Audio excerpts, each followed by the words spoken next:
नमस्कार, मैं शिव कुमार बोयस स्वागत करता हूं आपका ऑनलाइन प्लेटफॉर्म पर।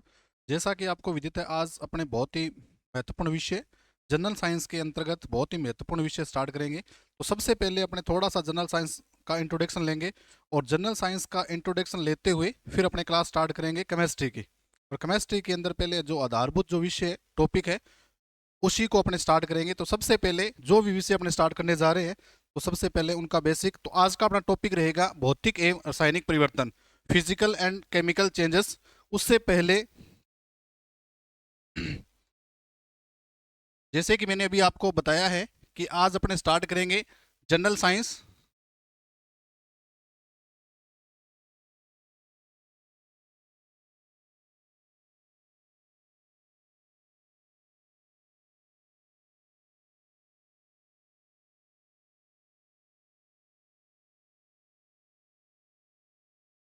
जनरल साइंस और जनरल साइंस के अंतर्गत ओनली फॉर काम की बात करें, सबसे पहले अगर मैं आपको ये बताऊं कि सबसे पहले महत्वपूर्ण जो बात है अपने बात करें साइंस की, तो एक इसमें क्वेश्चन अपने यहाँ ध्यान रखेंगे कि साइंस शब्द की जो उत्पत्ति है वो किससे हुई है।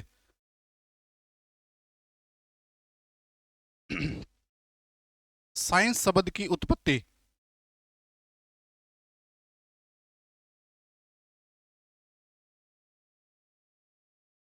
तो अपने को ध्यान रखना है कि जो साइंस शब्द की जो उत्पत्ति है वो कौन सी भाषा से हुई है? लैटिन भाषा से। कौन सी भाषा से? लैटिन भाषा से।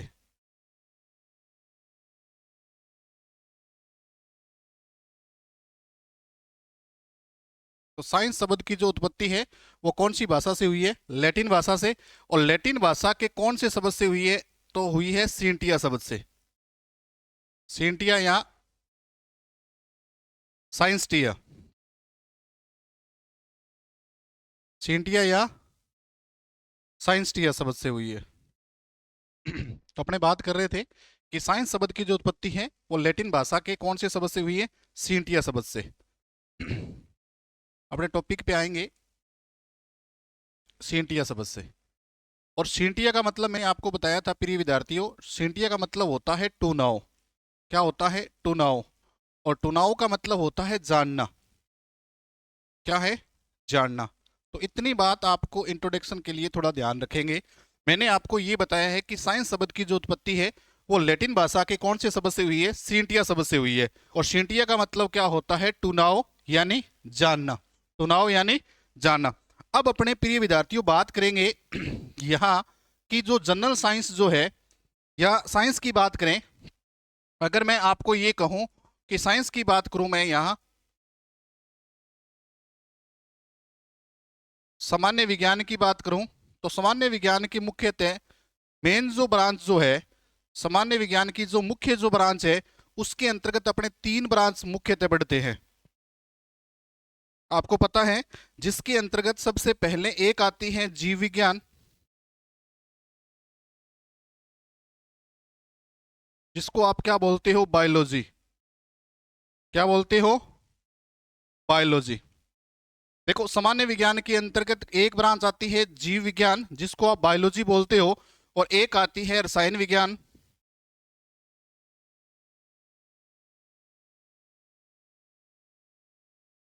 जिसको आप क्या बोलते हो? केमिस्ट्री बोलते हो। क्या बोलते हो? केमिस्ट्री बोलते हैं अपन। ठीक है। और उसके बाद अगर बात करें, केमिस्ट्री के बाद अगर बात करें, तीसरी जो बात करें तो वो होती है भौतिक विज्ञान या भौतिकी। भौतिक विज्ञान या भौतिकी, जिसको अपने क्या बोलते हैं? फिजिक्स बोलते हैं। क्या बोलते हैं? फिजिक्स बोलते हैं। तो साइंस के अंतर्गत मुख्यतः तीन ब्रांच पढ़ते हैं अपने। एक तो आती है बायोलॉजी, एक अपने पढ़ते हैं केमिस्ट्री, और एक पढ़ते हैं अपने फिजिक्स। अगर मैं इसके अंतर्गत बात करूं, क्योंकि जीव विज्ञान के अंतर्गत प्रिय विद्यार्थियों ध्यान देंगे, बायोलॉजी के अंतर्गत आप थोड़ा ध्यान देंगे। बायोलॉजी के अंतर्गत अपने मुख्यतः दो ब्रांच अपने पढ़ते हैं। एक तो अपने पढ़ते हैं बॉटनी। क्या पढ़ते हैं? बॉटनी। और एक अपने पढ़ते हैं जूलॉजी।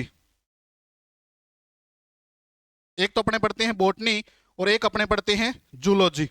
अगर यही बात अपने बात करें केमिस्ट्री की, तो केमिस्ट्री के अंतर्गत केमिस्ट्री के अंतर्गत अपने मुख्यतः तीन ब्रांच पढ़ते हैं। एक तो इसके अंतर्गत आती है इनऑर्गेनिक केमिस्ट्री, इनऑर्गेनिक केमिस्ट्री, और दूसरी होती है ऑर्गेनिक केमिस्ट्री,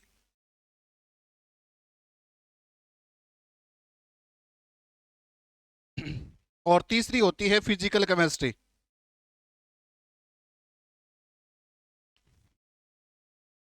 तीन इसके अंतर्गत पढ़ते हैं। और अगर बात करें अपने बात करें फिजिक्स के अंतर्गत, तो फिजिक्स की भी मुख्य दो ब्रांच आती हैं। एक तो आती है एनसीईआरटी या ओल्ड फिजिक्स, एनसीईआरटी या ओल्ड फिजिक्स, और दूसरी आती है मॉडर्न फिजिक्स, दूसरी आती है मॉडर्न फिजिक्स। एक बार दोबारा देखें, अपने बात कर रहे हैं जनरल साइंस। जनरल साइंस के अंतर्गत बात करें, शब्द आया लास्ट में साइंस, तो सबसे पहले साइंस का इंट्रोडक्शन देख रहे हैं कि साइंस शब्द की जो उत्पत्ति हुई है, प्रिय विद्यार्थियों ध्यान देंगे, लैटिन भाषा से हुई है। और लैटिन भाषा का एक शब्द है जिसका नाम है साइंसटिया, और साइंसटिया का मतलब होता है टू नाउ, है ना, किसी भी विषय वस्तु के बारे में जानना, है ना। तो उसको अपने क्या कहते हैं, साइंस के अंतर्गत अपने पढ़ते हैं। और जनरल साइंस के अंतर्गत, जनरल साइंस के अंतर्गत मुख्यतः इसकी जो सब डिवीजन की बात करें, तो इसकी मेन मुख्य तीन ब्रांच है, जिसके अंदर एक आती है बायोलॉजी, दूसरी आती है केमिस्ट्री, और तीसरी आती है फिजिक्स। क्या बात समझ में आई? इसके अंदर बायोलॉजी की दो ब्रांच अपने पढ़ते हैं, बॉटनी और जूलॉजी। बॉटनी जिसको आप वनस्पति विज्ञान बोलते हो, और जूलॉजी जिसको प्राणी विज्ञान या जंतु विज्ञान आप कहते हैं। उसके बाद अगर बात करें रसायन विज्ञान की, मुख्यतः तीन ब्रांच अपने होती है, इनऑर्गेनिक केमिस्ट्री, ऑर्गेनिक केमिस्ट्री और फिजिकल केमिस्ट्री। इसी प्रकार से फिजिक्स की बात करें, तो फिजिक्स के मुख्य दो ब्रांच अपने पढ़ते हैं, एक तो आती है ओल्ड फिजिक्स और एक आती है मॉडर्न फिजिक्स। अब यहां से जो प्रश्न बनता है, यहां ओनली फॉर काम की बात, पहला प्रश्न आपके सामने ये बनता है, बहुत बार अक्सर पूछ लिया जाता है कि साइंस शब्द की उत्पत्ति कौन सी भाषा से हुई है। तो आपको ध्यान रखना है प्रिय विद्यार्थियों, लैटिन भाषा से। और लैटिन भाषा के वर्ड की बात करें तो सेंटिया। इसी प्रकार से बायोलॉजी शब्द की जो उत्पत्ति हुई है, ध्यान रखेंगे, बायोलॉजी शब्द की जो उत्पत्ति हुई है वो हुई है ग्रीक की या यूनानी भाषा से, ग्रीक की या यूनानी भाषा से, ग्रीक की या यूनानी भाषा से। क्या ये बात आपको समझ में आई? पहली मैंने आपको बताई साइंस शब्द की उत्पत्ति कौन सी भाषा से, लैटिन लैंग्वेज से। और उसके बाद मैंने बायोलॉजी की उत्पत्ति आपको बताई है ग्रीक की या यूनानी भाषा से। इसी प्रकार से अगर मैं केमिस्ट्री की बात करूं, तो केमिस्ट्री शब्द की उत्पत्ति भी आपको पता है लैटिन भाषा से हुई है, और इसका मैं परिचय आपको बेहतर तरीके से दे चुका हूं। उसके बाद फिजिक्स की बात करें, तो फिजिक्स की भी आपको पता है ग्रीक की या यूनानी भाषा से इसकी उत्पत्ति मानते हैं। क्या इतनी बात आपको क्लियर हुई? क्योंकि एक क्वेश्चन तो यहां से पेट टू पेट आपको मिल जाता है लैंग्वेज से, कि इनका ओरिजिन कहां से हुआ है। क्योंकि जिस भी सब्जेक्ट को अपने पढ़ने जा रहे हैं, कम से कम उनके बारे में सबसे पहले अपने को ज्ञान होना चाहिए कि उनका उद्भव स्थल कहां से है, उद्भव कहां से मानते हैं। उसके बाद मैं ये बात करूं इनके फादर की, अगर बात करें father of biology, father of biology, तो आपको पता है कि फादर ऑफ बायोलॉजी जो है, जीव विज्ञान के जो पितामह हैं, उनका नाम है अरस्तु। क्या नाम है? अरस्तु। पहला प्रश्न शानदार है कि आपको ध्यान रखना है कि जीव विज्ञान के जो पिता है उनका नाम क्या है? अरस्तु। अगर इसी प्रकार से बॉटनी की बात करें, तो father of botany, father of botany, तो आपको नाम याद करना है थियोफ्रेस्टस। क्या याद करना है? थियोफ्रेस्टस। क्या याद करना है? थियोफ्रेस्टस। क्या इतनी बात आपको क्लियर हुई क्या? ठीक है, यहां तक बात समझ में आई कि फादर ऑफ बायोलॉजी अरस्तु, फादर ऑफ बॉटनी थियोफ्रेस्टस, और फादर ऑफ जूलॉजी, तो फादर ऑफ जूलॉजी भी क्या है? अरस्तु साहब है। कौन है? अरस्तु। क्या इतनी बात आपको समझ में आई? जी सर। उसके बाद अगर बात करें father of chemistry, father of chemistry, तो आप थोड़ा ध्यान रखेंगे, फादर ऑफ केमिस्ट्री की बात करें तो आपको नाम याद करना है Antony von Lavoisier. Antony von Lavoisier. क्या याद करेंगे? Antony von Lavoisier. इतनी बात क्लियर हुई क्या? फादर ऑफ केमिस्ट्री कौन है? Antony von Lavoisier. अगर बात करेंगे फिजिक्स की, तो आपको प्रिय विद्यार्थियों ध्यान रखना कि फादर ऑफ ओल्ड फिजिक्स की बात करें, फादर ऑफ ओल्ड फिजिक्स, तो आपको ध्यान रखना है sir Isaac Newton, sir Isaac Newton. और यही बात करें फादर ऑफ मॉडर्न फिजिक्स की, तो आपको ध्यान रखना है अल्बर्ट आइंस्टीन। Albert Einstein. तो ये एक पेज आपको जो मैंने बताया है, बहुत सारे ढेर सारे क्वेश्चन इसके अंदर है। तो सबसे पहले एक बार दोबारा रिवीजन करवा देता हूं। साइंस शब्द की उत्पत्ति लैटिन भाषा से, लैटिन भाषा के कौन से शब्द से? सींटिया से। सींटिया का मतलब क्या होता है? टू नाउ या जानना। फिर मैंने बताया कि जनरल साइंस के अंतर्गत मुख्यतः 3 मेन ब्रांच होती है। तो पहली का नाम क्या है? जूलॉजी, सॉरी पहली का है बायोलॉजी, दूसरी है केमिस्ट्री, तीसरी है फिजिक्स। फादर ऑफ बायोलॉजी की बात करें अरस्तु, फादर ऑफ बॉटनी की बात करें थियोफ्रेस्टस, फादर ऑफ जूलॉजी अरस्तु। फिर मैंने आपको बताया कि फादर ऑफ केमिस्ट्री की बात करें एंटोनी वॉन लेवोशियर। इसी प्रकार से फिजिक्स के अंतर्गत भी मुख्यतः दो भाग होते हैं। एक तो अपने पढ़ते हैं ओल्ड फिजिक्स और दूसरी है मॉडर्न फिजिक्स, ठीक है। और फादर ऑफ ओल्ड फिजिक्स की बात करें, एंशिएंट फिजिक्स की बात करें तो सर आइजैक न्यूटन, और फादर ऑफ मॉडर्न फिजिक्स की बात करें तो अल्बर्ट आइंस्टीन। क्या इतनी बातें आपको क्लियर हुई? क्या चलते हैं नेक्स्ट। तो यहां से अपने परिचय को पढ़ा। अब अपने केमिस्ट्री के अंदर सबसे पहले जनरल साइंस के अंदर जो पोर्शन अपने स्टार्ट करने जा रहे हैं प्रिय विद्यार्थियों, वो है केमिस्ट्री का। और केमिस्ट्री के अंदर बहुत ही शानदार टॉपिक पढ़ने जा रहे हैं जो हर प्रतियोगी परीक्षा के अंदर बहुत ही शानदार वेटेज के साथ रहता है। तो उस टॉपिक का नाम है भौतिक और रासायनिक परिवर्तन। देखो नाम से ही पता चल रहा है भौतिक एवं रासायनिक परिवर्तन। सबसे पहले प्रिय विद्यार्थियों इस टॉपिक के बारे में देखें तो भौतिक का मतलब होता है जो चीजें आपको दिखाई दे रही है। भौतिक का मतलब क्या होता है? फिजिकल।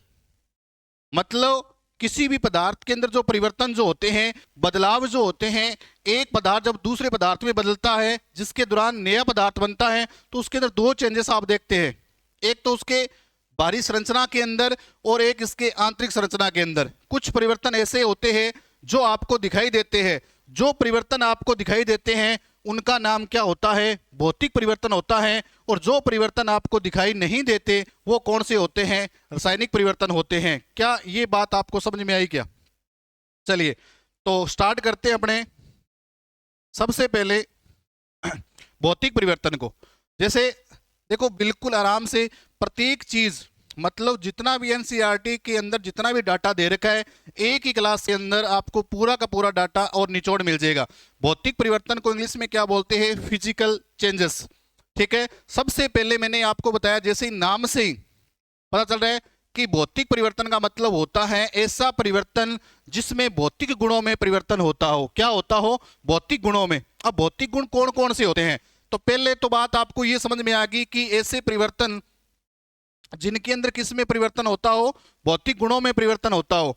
और भौतिक गुण कौन से होते हैं? मतलब भौतिक गुण वो होते हैं जो बाह्य जो गुण होते हैं, मतलब ऐसे गुण, कोई भी विषय वस्तु है जिसके अंदर वो गुण जो आपको दिखाई देते हैं, जो आपको बाहर से दिखाई देते हैं, वही गुण क्या कहलाते हैं?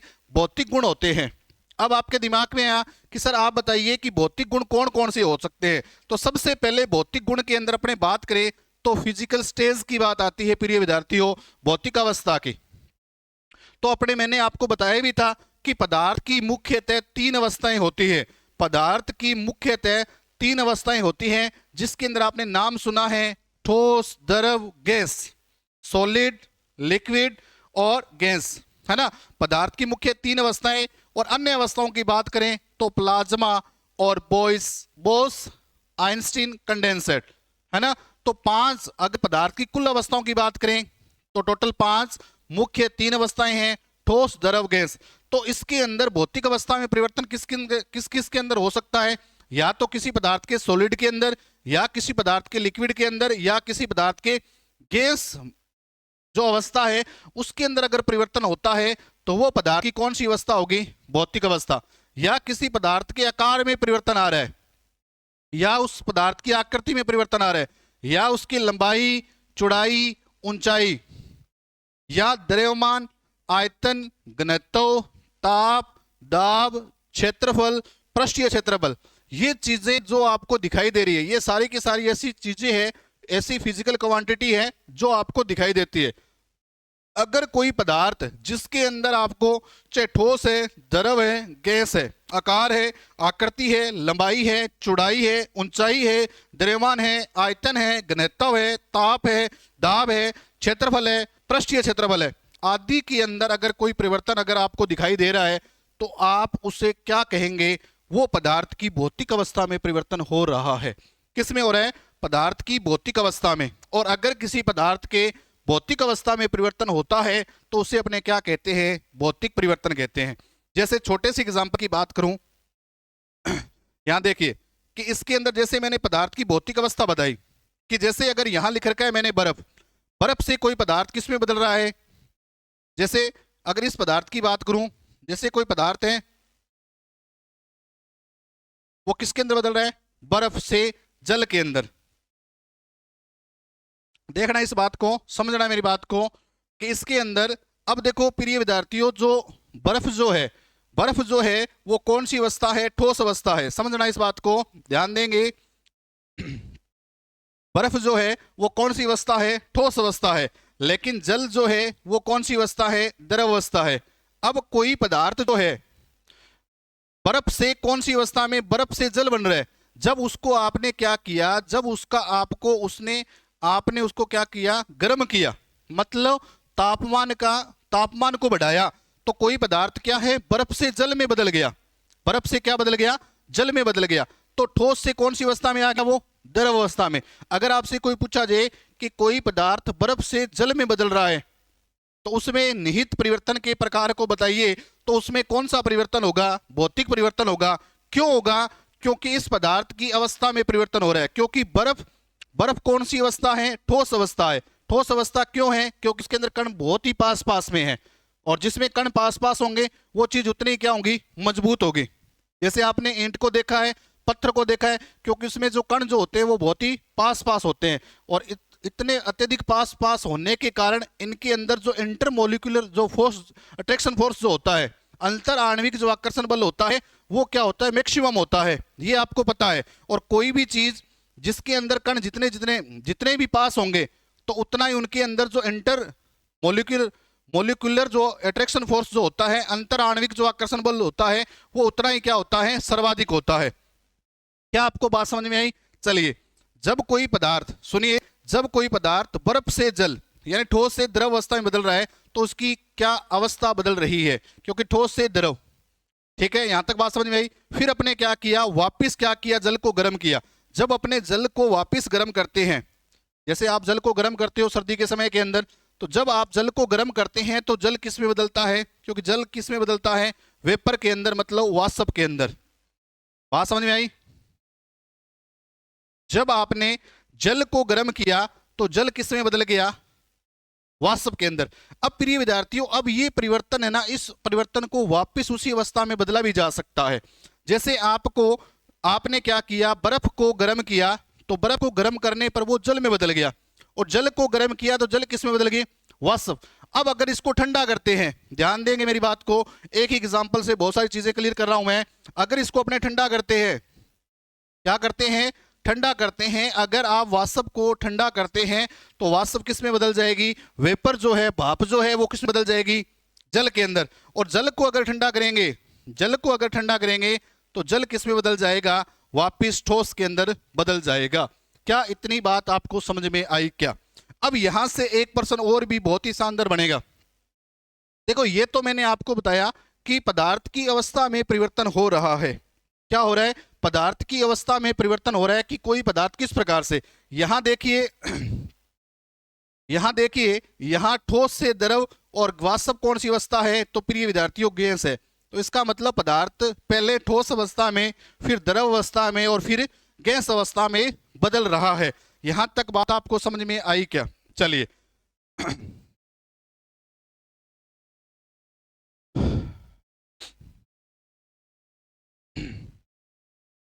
आ जाओ। अगर बात करें, अगर कोई पदार्थ बर्फ से, ध्यान रखना, अगर कोई पदार्थ बर्फ से जब जल में बदलता है, या किसी पदार्थ का ठोस से द्रव अवस्था में बदलना क्या कहलाता है? ठोस से द्रव अवस्था में बदलना क्या कहलाता है? मतलब गलन कहलाता है। क्या कहलाता है? गलन कहलाता है, मतलब मेल्टिंग कहलाता है। जब कोई पदार्थ ठोस से द्रव अवस्था में बदलता है तो उसे क्या कहते हैं? गलन कहते हैं। अगर यही बात करें कि अगर कोई पदार्थ मतलब द्रव से अगर वाष्प अवस्था, द्रव से गैस अवस्था में आ रहे हैं तो उसका मतलब भाप बन रही है, तो उसको बोलते हैं वेपोराइजेशन या वाष्पन बोलते हैं। क्या बोलते हैं? वाष्पन बोलते हैं। प्रिय विद्यार्थियों, क्या ये बात आपको समझ में आई क्या, कि जब कोई पदार्थ ठोस द्रव अवस्था में बदल रहा है, ठोस का द्रव अवस्था में बदलना क्या कहलाता है? गलन कहलाता है। और द्रव का गैस अवस्था में बदलना क्या कहलाता है? वाष्पन कहलाता है। और गैस का, ध्यान देना इधर बहुत इंपॉर्टेंट बात, कई बार सीधी की सीधी अवस्था से गैस का किसके अंदर बदलना? द्रव के अंदर बदलना। गैस का द्रव में बदलना क्या कहलाता है? संघनन कहलाता है। क्या कहलाता है? कंडेंसेशन कहलाता है। क्या कहलाता है? संघनन कहलाता है। और द्रव का वापिस ठोस में बदलना क्या कहलाता है? हिमीकरण या पिंडन कहलाता है। क्या कहलाता है? हिमीकरण या पिंडन कहलाता है। या जिसको बोलते हो आप फ्रीजिंग बोलते हो। क्या बोलते हो? फ्रीजिंग बोलते हो। तो ऑल ओवर मैंने जितनी भी प्रोसेस आपको समझाई है उसके अंदर क्या है कि कोई भी पदार्थ है वो क्या है, एक अवस्था से दूसरी अवस्था में बदल रहा है, इसलिए इस परिवर्तन को क्या कहेंगे? भौतिक परिवर्तन कहेंगे, क्योंकि इसमें उस पदार्थ की केवल भौतिक अवस्था में ही परिवर्तन हो रहा है। अब यहां से अगर आपसे यहां से अगर आपको कोई पूछे कि गलन क्या है, मेल्टिंग क्या है, वेपोराइजेशन क्या है, कंडेंसेशन क्या है, फ्रीजिंग क्या है, तो आपको यहां से, अब ये क्या, अगर गलन का मतलब ही क्या है? पदार्थ की भौतिक अवस्था में परिवर्तन है, क्योंकि गलन का मतलब क्या है? किसी पदार्थ का ठोस से द्रव अवस्था में बदलना। वाष्पन का क्या है? द्रव से वाष्प में बदलना। और संघनन का मतलब क्या होता है? गैस से वापिस द्रव अवस्था में बदलना। और द्रव से वापिस ठोस में बदलना हिमीकरण या पिंडन या फ्रीजिंग कहलाता है। तो ये पदार्थ की क्या है? भौतिक अवस्थाएं हैं। जब किसी पदार्थ की भौतिक अवस्था में परिवर्तन होता है तो उसे अपने भौतिक परिवर्तन कहते हैं। क्या आपको इतनी बात समझ में आई क्या? देखो, एक एग्जाम्पल से बहुत सारी चीजें मैंने आपको कवर करवा दी, क्योंकि एक ही पेज के अंदर अगर आप देखें तो कम से कम आपको 8-9 डेफिनेशन मैंने अलग अलग तरीके से बता दी गई है। मतलब एक ऐसा परिवर्तन जिसमें पदार्थ के भौतिक अवस्था में या भौतिक गुणों में परिवर्तन होता है उसे ही अपने भौतिक परिवर्तन कहते हैं। और भौतिक गुण वो होते हैं जो किसी पदार्थ के बाह्य गुण होते हैं, और ऐसे गुण होते हैं जो आपको दिखाई देते हैं, वही क्या होते हैं? फिजिकल प्रॉपर्टी होती है। फिजिकल प्रॉपर्टी होती है। तो ऑल एग्जाम्पल कौन से हैं? फिजिकल चेंजेस के। क्या इतनी बात आपको समझ में आई क्या? चलिए आगे की तरफ चलते हैं। अब देखो, यहां नोट लगा के मैंने लिख रखा है कि भौतिक अवस्था में परिवर्तन होगा। जैसे ठोस है, अभी मैंने ठोस का एग्जांपल देखा, द्रव की बात की, गैस की बात की। गलन का मतलब होता है ठोस का द्रव में और द्रव का गैस में वाष्पन आदि।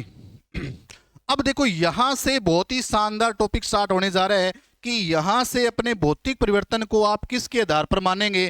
तो प्रॉपर्टी ऑफ फिजिकल चेंजेस। तो यहां भौतिक परिवर्तन के गुण की बात करेंगे। तो हेडिंग लगा सकते हो आप, भौतिक परिवर्तन के गुण, property of physical changes. Property of physical changes, भौतिक परिवर्तन के गुण, भौतिक परिवर्तन के गुण।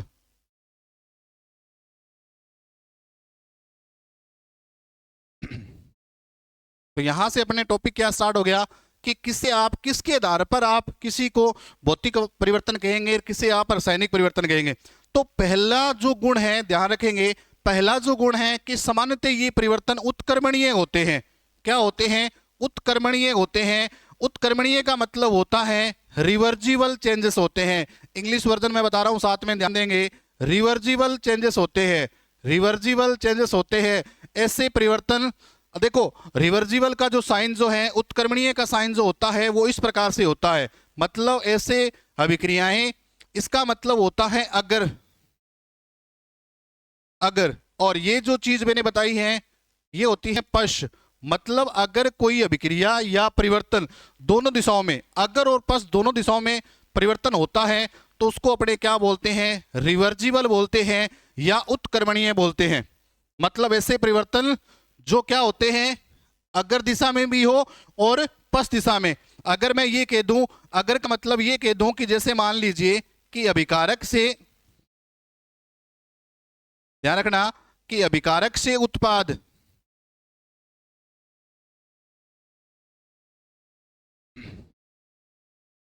अभिकारक से उत्पाद, ये तो क्या हो गया? अगर। ये अभिक्रिया जो है ये कौन सी होगी? ये होगी अगर, फॉरवर्ड रिएक्शन बोलते हैं इसको, अगर अभिक्रिया। अगर मैं ये बोल दूं कि उत्पाद से पुण्य कोई पदार्थ है, वो उत्पाद से पुण्य अभिकारक में बदल रहा है, तो उसको अपने क्या कहेंगे, पश, बैकवर्ड। तो आपको उत्क्रमणीय का मतलब है ऐसे परिवर्तन जो अभिकारक से उत्पाद में बदलते हैं और उत्पाद से पुण्य अभिकारक में बदलते हैं, या ऐसे परिवर्तन जो दोनों दिशाओं में चलते हैं, अभिकारक से उत्पाद, उत्पाद से अभिकारक, तो वो परिवर्तन क्या आते हैं, उत्क्रमणीय होते हैं। तो भौतिक परिवर्तन क्या होता है, रिवर्जिबल चेंजेस होता है। क्या होता है, रिवर्जिबल चेंजेस होता है, मतलब उत्क्रमणीय होते हैं। अब दूसरी बात बहुत इंपॉर्टेंट, कि समानतः ये जो परिवर्तन होते हैं वो कौन से पात्रों में होते हैं, बंद पात्रों में होते हैं। अब ये आपके दिमाग में बड़ा कंफ्यूजन आ रहा है कि बंद पात्रों में कैसे होगा, तो थोड़ा ध्यान दें। अभी मैंने आपको इसी एग्जाम्पल के अंतर्गत बताया है, थोड़ा ध्यान दें कि जब मैंने आपको ये बताया था कि जब जल को जब गर्म करते हैं, जल को अपने गर्म किया, तो गर्म करने के बाद वो किस में बदल गया, वेपर में, यानी वाष्प में बदल गया, भाप के अंदर बदल गया। अब अगर आप पुण्य इसको रिवर्जिबल चेंजेस में बदलेंगे, अगर वाष्प को क्या करते हैं, ठंडा करते हैं, जैसे ही वाष्प क्या होगी, ठंडी ठंडी होगी, तो वाष्प क्या है, मतलब गैस अवस्था में है, और ये पुण्य किस में बदल जाएगी, द्रव अवस्था में। अगर पात्र खुला होगा तो वाष्प क्या है, वातावरण में चली जाएगी। इसीलिए आपने देखा होगा कि जब अपने खाना बनाते हैं या कोई सब्जी बनाते हैं, तो उसके अंदर जब उसको गर्म किया जाता है, यानी उसको जब बॉईल किया जाता है, उबाला जाता है, तो उसके जो ढक्कन जो होता है उसके अंदर बहुत सारे क्या है कि जल के कण होते हैं। लेकिन जैसे ही वो पदार्थ क्या होता है, धीरे धीरे ठंडा होता है, तो उसके कण जो उसके ढक्कन के लगे हुए हैं वो वापस क्या है, वेपर जो है वापस पानी में बदल जाती है। अगर वहां ढक्कन नहीं होता, बाई चांस आप सपोज दैट अगर वहां ढक्कन नहीं होता, तो वो पूरी की पूरी जो वाष्प जो है वो वातावरण में चली जाती है ना। तो ये आपको इस प्रकार से थोड़ा माइंड सेट करना है कि जो भौतिक परिवर्तन जो होंगे, क्योंकि इसको रिवर्जिबल चेंजेस होता है, तो रिवर्जिबल चेंजेस होंगे तो उसको किस में करना पड़ेगा, है ना, तो बंद पात्र में। कौन से पात्र में, बंद पात्र में। जैसे जल से यहाँ वाष्प को अपने बंद पात्र में किया, तभी तो उसको अपने वापस लिक्विड के अंदर चेंज कर रहे हैं। क्या आपको ये बात समझ में आई? तो दो चेंजेस मैंने, दो महत्वपूर्ण प्रॉपर्टी आपको ये बता दी कि पहला तो मैंने ये बताया कि ये भौतिक परिवर्तन जो होते हैं वो उत्क्रमणीय होते हैं। अब आपके दिमाग में उत्क्रमणीय का मतलब मैंने दो चीजें बता दी, मतलब ऐसे परिवर्तन जो अगर और पश दोनों दिशाओं में होते हैं, अगर और पश दोनों दिशाओं में होते हैं। मतलब अगर का मतलब होता है अभिकारक से उत्पाद, और पश का मतलब होता है उत्पाद से अभिकारक। अगर दोनों दिशाओं में होते हैं तो उस परिवर्तन को क्या कहते हैं, उत्क्रमणीय, रिवर्जिबल चेंजेस बोलते हैं। दूसरी बात प्रिय विद्यार्थियों मैंने ये बताई कि ये परिवर्तन जो होते हैं वो बंद पात्रों में होते हैं। कौन से पात्रों में होते हैं, बंद पात्रों में। अभी मैंने एक एग्जांपल बताया कि जब किसी आप कोई खाना बना रहे हो, उस चीज को जब गर्म करते हो, तो गर्म करने के बाद उसके जो ढक्कन जो होता है वो वेपर उसके लग जाती है। बाद में जैसे ही उसको ठंडा होती है धीरे धीरे वो वापस उसके अंदर किस में बदल जाती है, पानी के अंदर। क्या ये बात आपको समझ में आई? अब उसके बाद क्या है कि ये परिवर्तन अस्थायी होते हैं, टेम्परेरी होते हैं। अस्थायी का मतलब क्या होता है, टेम्परेरी। क्या होता है, टेम्परेरी। टेम्परेरी चेंजेस होते हैं, मतलब एक अवस्था से दूसरी अवस्था में बदलेंगे, मतलब स्थायी नहीं है। अस्थायी का मतलब होता है एक जगह स्थिर नहीं है, एक अवस्था से दूसरी अवस्था में बदलेंगे, और दूसरी अवस्था में बदलकर वापस किस में आएंगे, मूल अवस्था में आएंगे। क्या बात आपको समझ में आई? ये परिवर्तन अस्थायी होते हैं, मतलब एक जगह स्थिर नहीं रहते, एक अवस्था से दूसरी अवस्था, दूसरी अवस्था से वापस अपने मूल अवस्था में आते हैं। और बहुत ही महत्वपूर्ण बात, इसमें नए पदार्थ का निर्माण नहीं होता। इस बात को आप समझें। जैसे मैंने एग्जाम्पल दिया था कि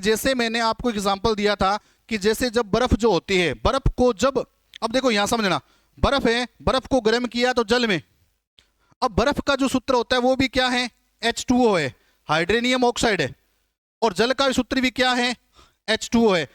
तो आप मेरे को बताओ कि जब आपने बर्फ को गर्म किया था तब भी जल बना था, बर्फ को गर्म करने से पहले भी इसका रासायनिक संगठन, मतलब इसमें नया पदार्थ क्या नया बना है क्या, पहले भी जल था बाद में भी जल है, और जल को वापस और गर्म किया तो वाष्प, तो इनका भी सूत्र क्या रहेगा, H2O। मतलब इसमें नए पदार्थ का निर्माण नहीं हो रहा, इसमें नए पदार्थ का निर्माण नहीं होता। और ऐसा परिवर्तन जिसके अंदर नए पदार्थ का निर्माण नहीं होता, तो वो हमेशा कौन सा होगा, भौतिक परिवर्तन होगा। दोबारा सुनो, पहली विशेषता मैंने ये बताई, ऐसे परिवर्तन जिसमें पदार्थ की भौतिक अवस्था में परिवर्तन होता हो, जिसमें किसमें हो, भौतिक अवस्था में। दूसरी बात अपने की भौतिक अवस्था, बहुत सारी मैंने भौतिक अवस्थाएं आपको बताई यहाँ पे, ठीक है। दूसरी बात अपने की कि भौतिक परिवर्तन जो होते हैं वो उत्क्रमणीय होते हैं। क्या होते हैं? उत्क्रमणीय होते हैं। बहुत डिटेल से अपने बात कर ली। उसके बाद भौतिक परिवर्तन जो होते हैं वो कौन से पात्र में संपन्न होते हैं? बंद पात्र में संपन्न होते हैं। और तीसरी चौथी महत्वपूर्ण बात मैंने ये की कि भौतिक परिवर्तन जो होते हैं अस्थायी होते हैं, टेम्परेरी चेंजेस होते हैं, मतलब एक अवस्था से दूसरी अवस्था में जाते हैं और दूसरी अवस्था से पुनः अपने मूल अवस्था में आ जाते हैं। चलिए, उसके बाद इसमें नए पदार्थ का निर्माण नहीं होता, ये बात बहुत इंपॉर्टेंट है। अभी मैंने बताया कि इसमें नए पदार्थ का निर्माण नहीं हो रहा, इसमें नए पदार्थ का निर्माण नहीं हो रहा, क्योंकि पहले ही H2O था, हाइड्रोनियम ऑक्साइड था। जब अवस्था चेंज हुई तब भी हाइड्रोनियम ऑक्साइड है, और फिर दूसरी से तीसरी अवस्था में आया तब भी उसमें रासायनिक संगठन या रासायनिक सूत्र में कोई परिवर्तन नहीं आया। मतलब इसमें नए पदार्थ का निर्माण नहीं होता जी।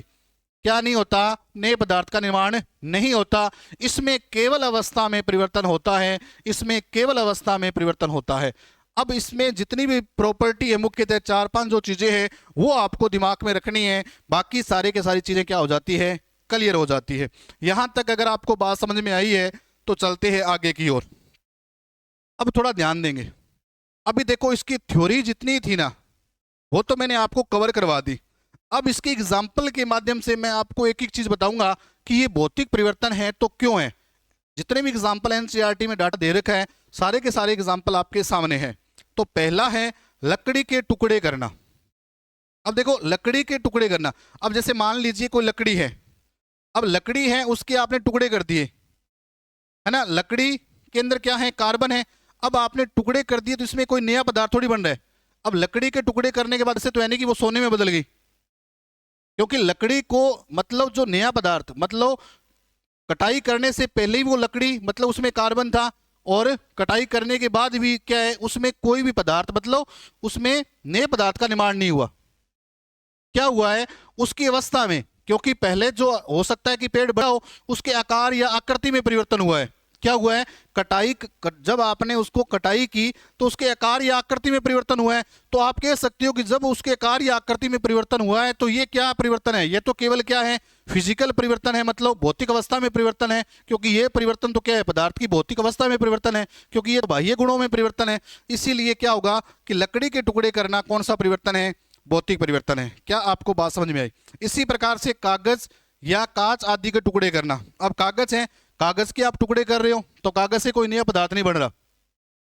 अब कांच है तो कांच के भी आप टुकड़े कर रहे हो तो भी कोई नया पदार्थ नहीं बना, क्योंकि उसमें केवल उसके अंदर क्या हो रहा है? आकार और आकृति में क्या हो रहा है? परिवर्तन हो रहा है। केवल आकार और आकृति में परिवर्तन हो रहा है। इसलिए फिर ये विद्यार्थियों, ये परिवर्तन कौन से हैं? भौतिक परिवर्तन।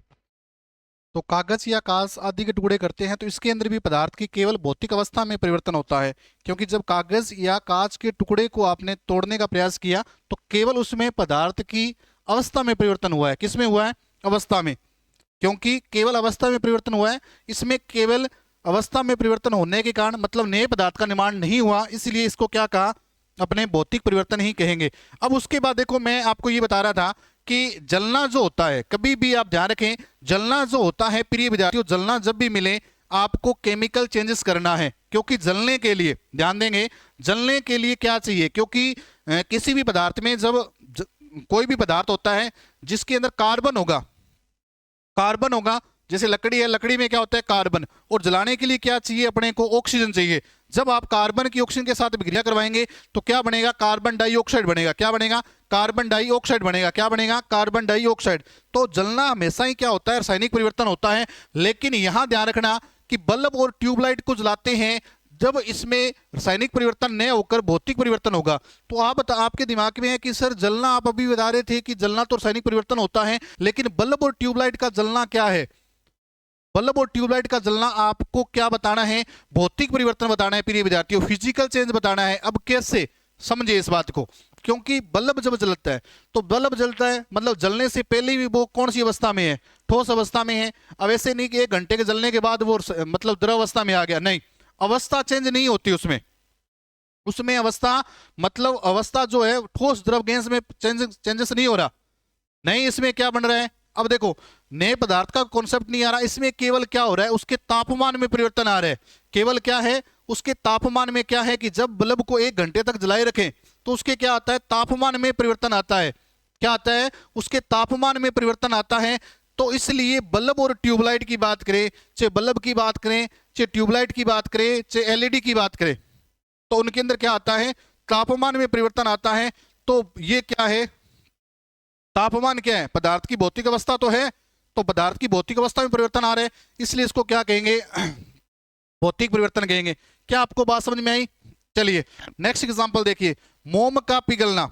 अब देखो यहां दे रखा है कि मोम का पिघलना जो है, अब मोम पिघलेगी, मोम जब पिघलेगी तो कौन सी अवस्था में परिवर्तन, मोम का पिघलना। अब जैसे मोम है तो मोम कौन सी अवस्था में, प्रिय विद्यार्थी, जमी हुई है तो ठोस अवस्था में है, जैसे ही वो पिघलेगी तो कौन सी अवस्था में आ गई, द्रव अवस्था में। तो पदार्थ की अवस्था में परिवर्तन हो रहा है, तो जब पदार्थ की अवस्था में परिवर्तन होगा तो उसे क्या कहेंगे, भौतिक परिवर्तन कहेंगे। तो मोम का पिघलना क्या है, मोम का पिघलना भौतिक परिवर्तन है। जबकि मोम का जलना, जलना देखो जलना बहुत इंपॉर्टेंट है, क्योंकि जलाएंगे, जब मोम को जलाएंगे तो उसमें क्या होगा, क्योंकि जलाएंगे तो इसका मतलब कार्बन जो है ऑक्सीजन के साथ विक्रिया करके क्या बनेगा, कार्बन डाइऑक्साइड। तो जलना भौतिक और रासायनिक परिवर्तन दोनों ही है। ध्यान रखना कि मोम का जलना भौतिक और रासायनिक परिवर्तन दोनों ही है। लेकिन अगर मोम का पिघलना पूछे, पिघलना पूछे तो केवल उसकी अवस्था में, ठोस से द्रव। और अब इसमें देखो जल रहा है तो उसके अंदर जलने के बाद क्या, इसमें नया पदार्थ भी बन रहा है, इसलिए वो भौतिक। और क्योंकि पहले मोम, जैसे मोम को जलाने की बात करें, जैसे मोम को आपने गर्म किया तो पहले वो पिघला, पिघलने के बाद क्या कर दिया, उसने जलना प्रारंभ कर दिया। तो देखो जलना प्रारंभ किया तो इसमें नया पदार्थ बन रहा है, क्योंकि जब मोम इस अवस्था में, तो यहां तो कौन सी परिवर्तन आ गया, फिजिकल चेंज आ गया, और यहां क्या आ गया, केमिकल चेंज आ गया। इसलिए मोम का जलना जो है फिजिकल एंड केमिकल चेंजेस बहुत है। लेकिन केवल मोम का पिघलना, केवल अवस्था में परिवर्तन। यहां तक क्लियर हुआ? चलिए आगे। अब बात करें अपने जल में शक्कर या नमक का घुलना। जल में शक्कर या नमक का घुलने के बाद भी क्या है, जैसे जल के अंदर आपने नमक या शक्कर को घोल दिया तो उसके बाद वापस इसको ठंडा करके संघनन अवस्था में लाकर उसको पुनः वापस प्राप्त किया जा सकता है। तो उसमें केवल अवस्था में चेंजेस हो रहा है, उसको वापस प्राप्त किया जा सकता है, नया पदार्थ नहीं बन रहा। अब ऐसे नहीं कि जल में अगर आपने शक्कर को घोल दिया या नमक को घोल दिया तो उससे कोई नया पदार्थ बन गया, नहीं, उसमें नया पदार्थ का निर्माण नहीं होता।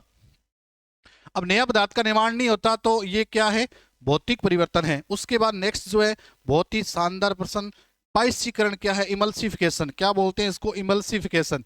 क्या बोलते हैं, इमल्सिफिकेशन। क्या बोलते हैं, इमल्सिफिकेशन। इमल्सिफिकेशन का मतलब होता है पाइसीकरण, मतलब वसा की बड़ी बड़ी बूंदों का छोटी छोटी बूंदों में बदलना। मतलब है तो वसा, वसा क्या है कि बड़ी बड़ी बूंदों से छोटी छोटी बूंदों में बदल रही है, लेकिन नए पदार्थ का निर्माण नहीं हो रहा। इसलिए क्या है, पाइसीकरण भी क्या है, भौतिक परिवर्तन का ही उदाहरण है। प्रिय विद्यार्थियों, पाइसीकरण भी क्या है, एक भौतिक परिवर्तन का ही उदाहरण है। उसी प्रकार से संघनन बताया मैंने, है ना। गलन की बात करें, हिमकरण की बात करें, वाष्पन की बात करें, या आश्वन की बात करें, डिस्टिलेशन की बात करें, है ना, तो ये सारे के सारे क्या है, भौतिक परिवर्तन है, केवल भौतिक अवस्था में परिवर्तन हो रहा है।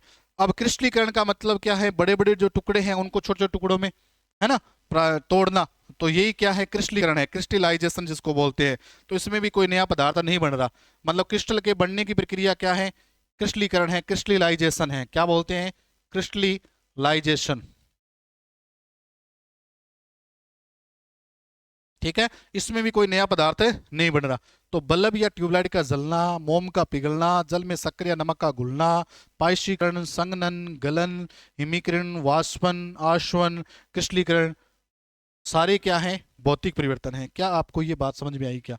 उसके बाद है बहुत ही शानदार उद्रवपातन। क्या है उद्रवपातन, जिसको आप इंग्लिश में क्या बोलते हो, सब्लिमेशन। क्या बोलते हो, सब्लिमेशन। क्या बोलते हो, सब्लिमेशन।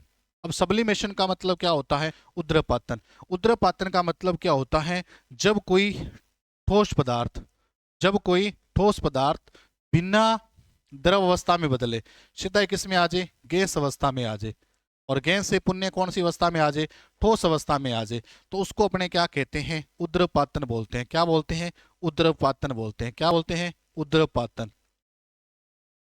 मतलब उसमें गैस अवस्था आती नहीं है। तो उद्रपातन भी क्या है, इसमें भी क्या है, एक भौतिक अवस्था में परिवर्तन हो रहा है, क्योंकि कोई भी जब कोई ठोस पदार्थ बिना द्रव अवस्था में आए सीधा गैस अवस्था में बदल जाए तो उसको अपने क्या कहते हैं, उद्रपातन कहते हैं। जैसे अपने दीपावली के दौरान अपने कपूर को जलाया होगा आपने। कपूर जो होता है वो कौन सी अवस्था में होता है, ठोस अवस्था में। लेकिन जैसे ही आप इसको जलाते हैं तो ये कौन सी अवस्था में आ जाता है, सीधा ही गैस अवस्था में आ जाता है। तो ठोस से सीधा गैस अवस्था में बदलना ही क्या कहलाता है, उद्रपातन कहलाता है। ठीक है। अब बादलों का बनना, तो बादल जो बनते हैं वो संघनन प्रक्रिया के दौरान, क्योंकि जो इसमें जो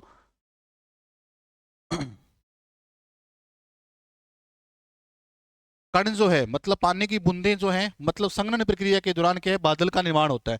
बादलों का निर्माण की जो प्रक्रिया है वो संघनन की क्रिया है, इसमें नया पदार्थ नहीं बनता है ना। इसमें क्या है, कोई नया पदार्थ का निर्माण नहीं होता, तो ये भी क्या है, भौतिक परिवर्तन है। तो इतने सारे जो एग्जांपल मैंने बताए हैं वो सारे के सारे क्या है, भौतिक परिवर्तन है। तो एक बार मैं इसको रिपीट करवा देता हूं कि आज अपने क्या कुछ पढ़ा है, थोड़ा इसको देख लेते हैं। अभी देखो, अपने सबसे पहले जनरल साइंस की बात कर रहे थे, तो सबसे पहले मैंने आपको बताया कि साइंस शब्द की उत्पत्ति है वो कौन सी भाषा से हुई है, तो लैटिन भाषा से। कौन सी भाषा से, लैटिन भाषा से। और लैटिन भाषा के कौन से शब्द से, तो सेंटिया शब्द से। ठीक है। फिर मैंने आपको बताया कि सेंटिया का मतलब क्या होता है, टू नाउ या जानना। फिर प्रिय विद्यार्थियों, मैंने आपको बता दिया, यहाँ अपने बात की कि जो जनरल साइंस है उसकी मुख्य 3 ब्रांच है, बायोलॉजी, केमिस्ट्री और फिजिक्स। अब देखो, बायोलॉजी, फादर ऑफ बायोलॉजी की उत्पत्ति जो हुई है वो कौन सी भाषा से है, ग्रीक या यूनानी। फिर मैंने बताया कि केमिस्ट्री शब्द की उत्पत्ति भी लैटिन भाषा से हुई है और फिजिक्स शब्द की उत्पत्ति भी ग्रीक या यूनानी भाषा से। फिर मैंने ये बताया कि टाइप ऑफ बायोलॉजी की बात करें, तो बायोलॉजी के 2 प्रकार है, बॉटनी और जूलॉजी। फादर ऑफ बायोलॉजी तो अरस्तु, फादर ऑफ बॉटनी तो क्या बताया था, थियोफ्रेस्टस, फादर ऑफ जूलॉजी अरस्तु। फिर बात करें फादर ऑफ केमिस्ट्री की बात करें, एंटोनी वॉन लेवोशियर। फिर फादर ऑफ, अगर टाइप ऑफ फिजिक्स की बात करें तो इसके भी 2 प्रकार है, ओल्ड और modern. Father of old physics की बात करें तो सर आइजैक न्यूटन, और फिर फादर ऑफ मॉडर्न फिजिक्स की बात करें तो अल्बर्ट आइंस्टाइन। फिर अपने बात की फिर मैंने आपको स्टार्ट किया अपने भौतिक परिवर्तन। भौतिक परिवर्तन में सबसे महत्वपूर्ण बात ये बताई कि भौतिक परिवर्तन का मतलब देखा कि भौतिक का मतलब क्या होता है, मतलब ऐसे गुण जो आपको दिखाई देते हैं, ऐसे गुण जो आपको दिखाई दे रहे हैं वही क्या होते हैं, फिजिकल प्रॉपर्टी होती है। अगर किसी पदार्थ की अवस्था में परिवर्तन हो रहा है, चाहे वो ठोस हो, द्रव हो, गैस हो, आकार हो, आकृति हो, आयतन हो, घनत्व हो, ताप हो, दाब हो, क्षेत्रफल हो, अगर इनमें सभी के अंदर अगर भौतिक अवस्था में परिवर्तन हो रहा है तो उसको अपने क्या कहेंगे, भौतिक परिवर्तन। उसके बाद मैंने आपको बताया कि भौतिक परिवर्तन के लिए क्या कुछ क्राइटेरिया चाहिए, उसकी क्या कुछ प्रॉपर्टी चाहिए। तो पहला तो भौतिक अवस्था में परिवर्तन होगा। दूसरा क्या है कि भौतिक परिवर्तन जो होते हैं वो उत्क्रमणीय होते हैं। फिर मैंने बताया कि भौतिक परिवर्तन क्या होते हैं, ये जो होते हैं भौतिक परिवर्तन जो होते हैं वो बंद पात्रों में होते हैं। फिर अपने ये बात की कि भौतिक परिवर्तन जो होते हैं वो अस्थायी होते हैं। इसी प्रकार से अपने बात की कि भौतिक परिवर्तन में क्या होता है, नए पदार्थ का निर्माण नहीं होता और इसमें केवल अवस्था में ही परिवर्तन होता है। इतने सारे एग्जाम्पल, जो इतने सारी प्रॉपर्टी की बात की वो सारी की सारी अपने बात कर रहे थे किसकी, भौतिक। फिर अपने एग्जाम्पल की बात की, जैसे एग्जाम्पल के अंदर पहला एग्जाम्पल मैंने आपको बताया लकड़ी के टुकड़े करना, कागज या कांच आदि के टुकड़े करना। इसके अंदर मैंने एक ही बात बताई कि इसमें केवल पदार्थ के आकार या आकृति में परिवर्तन हो रहा है, बाकी इसमें कुछ भी नहीं हो रहा। बल्ब या ट्यूबलाइट का जलना बहुत ही महत्वपूर्ण है। मैंने आपको स्पेशल नोट लगा की बात बताई है कि जलना हमेशा रासायनिक परिवर्तन होता है, लेकिन बल्ब और ट्यूबलाइट का जलना रासायनिक परिवर्तन नहीं होकर भौतिक परिवर्तन है। कारण अपने देख लिया। मोम का पिघलना भौतिक है, लेकिन मोम का जलना भौतिक और रासायनिक परिवर्तन है, इस पर अपने डिस्कशन कर चुके हैं। जल में शक्कर या नमक का घुलना ही भौतिक परिवर्तन है। पाइशीकरण, जिसको इंग्लिश में बोलते हैं इमल्सिफिकेशन, ये भी क्या है, भौतिक परिवर्तन है। संघनन है, गलन है, हिमीकरण है, वाष्पन है। संघनन को बोलते हैं कंडेंसेशन, गलन को बोलते हैं मेल्टिंग, हिमीकरण को बोलते हैं फ्रीजिंग, अरे वाष्पन को बोलते हैं वेपोराइजेशन या वेपर बोल सकते हो आप, है ना। तो ये सारी की सारी क्या है, अवस्था से संबंधित है। आसवन भौतिक विधि जो है, डिस्टिलेशन जिसको बोलते हो, निथारना हिंदी में बोल सकते हो, आसवन को इंग्लिश में बोलते हो डिस्टिलेशन या निथारना जिसको बोल सकते हो, ये भी क्या है, एक भौतिक अवस्था का मतलब भौतिक परिवर्तन का ही एक उदाहरण है। उसके बाद क्रिस्टलीकरण, क्रिस्टलाइजेशन जिसको बोलते हो, मतलब जैसे आपने जब मतलब जब समुद्री जल से जब नमक को प्राप्त किया जाता है तो नमक क्या होता है कि बड़े बड़े आकार के टुकड़ों में विभाजित होता है ना। तो बड़े बड़े आकार के जो टुकड़े होते हैं उनको छोटे छोटे आकार के टुकड़ों में बदलना ही क्या कहलाता है, क्रिस्टलाइजेशन कहलाता है। है ना। तो उसके बाद अपने बात कर रहे थे उद्रपातन, जिसको इंग्लिश में क्या बोलते हैं, सब्लिमेशन। क्या बोलते हैं, सब्लिमेशन। सब्लिमेशन का मतलब क्या होता है कि पदार्थ की वह अवस्था जिसमें कोई ठोस सीधा किस में बदले, गैस अवस्था में बदले, उसको अपने क्या कहते हैं, सब्लिमेशन कहते हैं। जैसे मैंने एग्जांपल दिया आपको, कपूर दिया, है ना। उसके बाद अपने बात की बादलों का बनना। बादलों का बनना संघनन की प्रक्रिया है, अपने चर्चा कर रहे थे। और वो भी क्या है, इसमें केवल अवस्था में परिवर्तन हो रहा है, क्योंकि संघनन का मतलब मैंने बता ही दिया आपको, है ना। क्योंकि उसमें गैस है वो द्रव अवस्था में बदलती है ना। तो गैस का द्रव अवस्था में बदलना वो संघनन कहलाता है। तो संघनन के दौरान ही बादलों का बनना संभव होता है। तो वही क्या है, ये ही एक भौतिक परिवर्तन का उदाहरण है। अपने नेक्स्ट टॉपिक की बात करते हैं, क्योंकि भौतिक परिवर्तन जो टॉपिक था वो अपने कंप्लीट कर लिया है। आशा करता हूं कि आपको ये चीजें समझ में आ गई होगी। अब अपने बात करते हैं केमिकल चेंजेस की। किसकी बात करते हैं, केमिकल चेंजेस की। केमिकल चेंजेस जो टॉपिक है बहुत ही बड़ा टॉपिक है, लेकिन इतना बड़ा भी नहीं। लेकिन सारी की सारी चीजें जो एनसीईआरटी के अंदर डाटा जो लिखा हुआ है, प्रत्येक चीज मैं आपको समझाता जाऊंगा और आप साथ साथ में नोट करते जाएंगे। तो रासायनिक परिवर्तन, हेडिंग लगाइए आप, रासायनिक परिवर्तन, जिसको अपने क्या कहते हैं, केमिकल चेंजेस। अब देखो, रासायनिक परिवर्तन का मतलब होता है रासायनिक गुणों में परिवर्तन। क्या होता है, रासायनिक गुणों में या रासायनिक संगठन में परिवर्तन। संगठन का मतलब होता है केमिकल ऑर्गेनाइजेशन।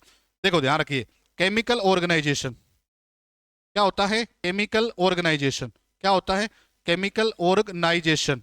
अब आप कह रहे हो कि केमिकल ऑर्गेनाइजेशन का मतलब होता है कि कोई पदार्थ किससे मिलकर बना है, जिन जिन चीजों से मिलकर बना है वही क्या है, उसका रासायनिक संगठन है।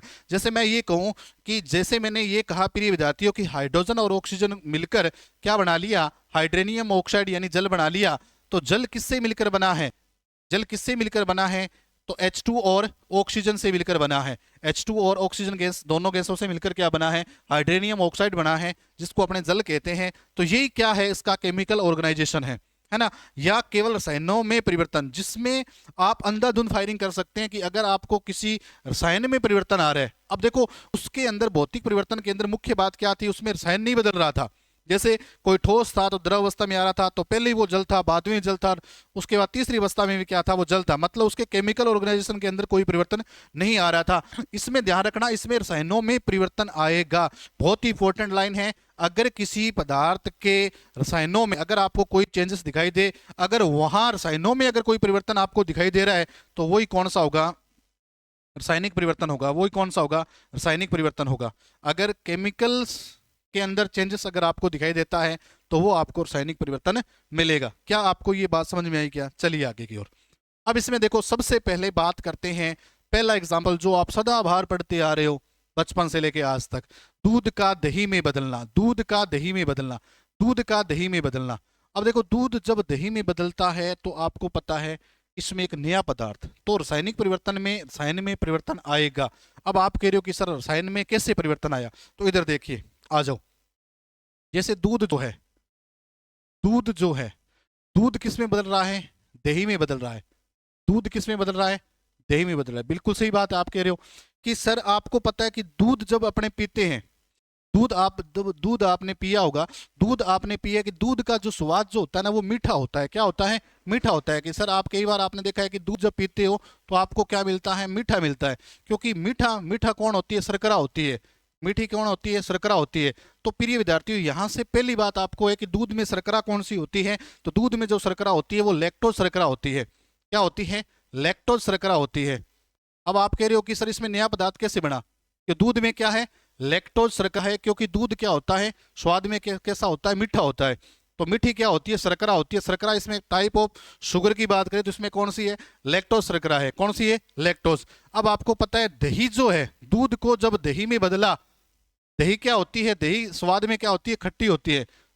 दही में क्या होता है, खट्टापन होता है। और खट्टेपन का कारण क्या है, क्योंकि इसमें अम्ल होगा कोई ना कोई। और अम्ल कौन सा होता है, तो आपको पता है कि दही में कौन सा अम्ल होता है, लैक्टिक अम्ल होता है। कौन सा होता है, लैक्टिक अम्ल होता है।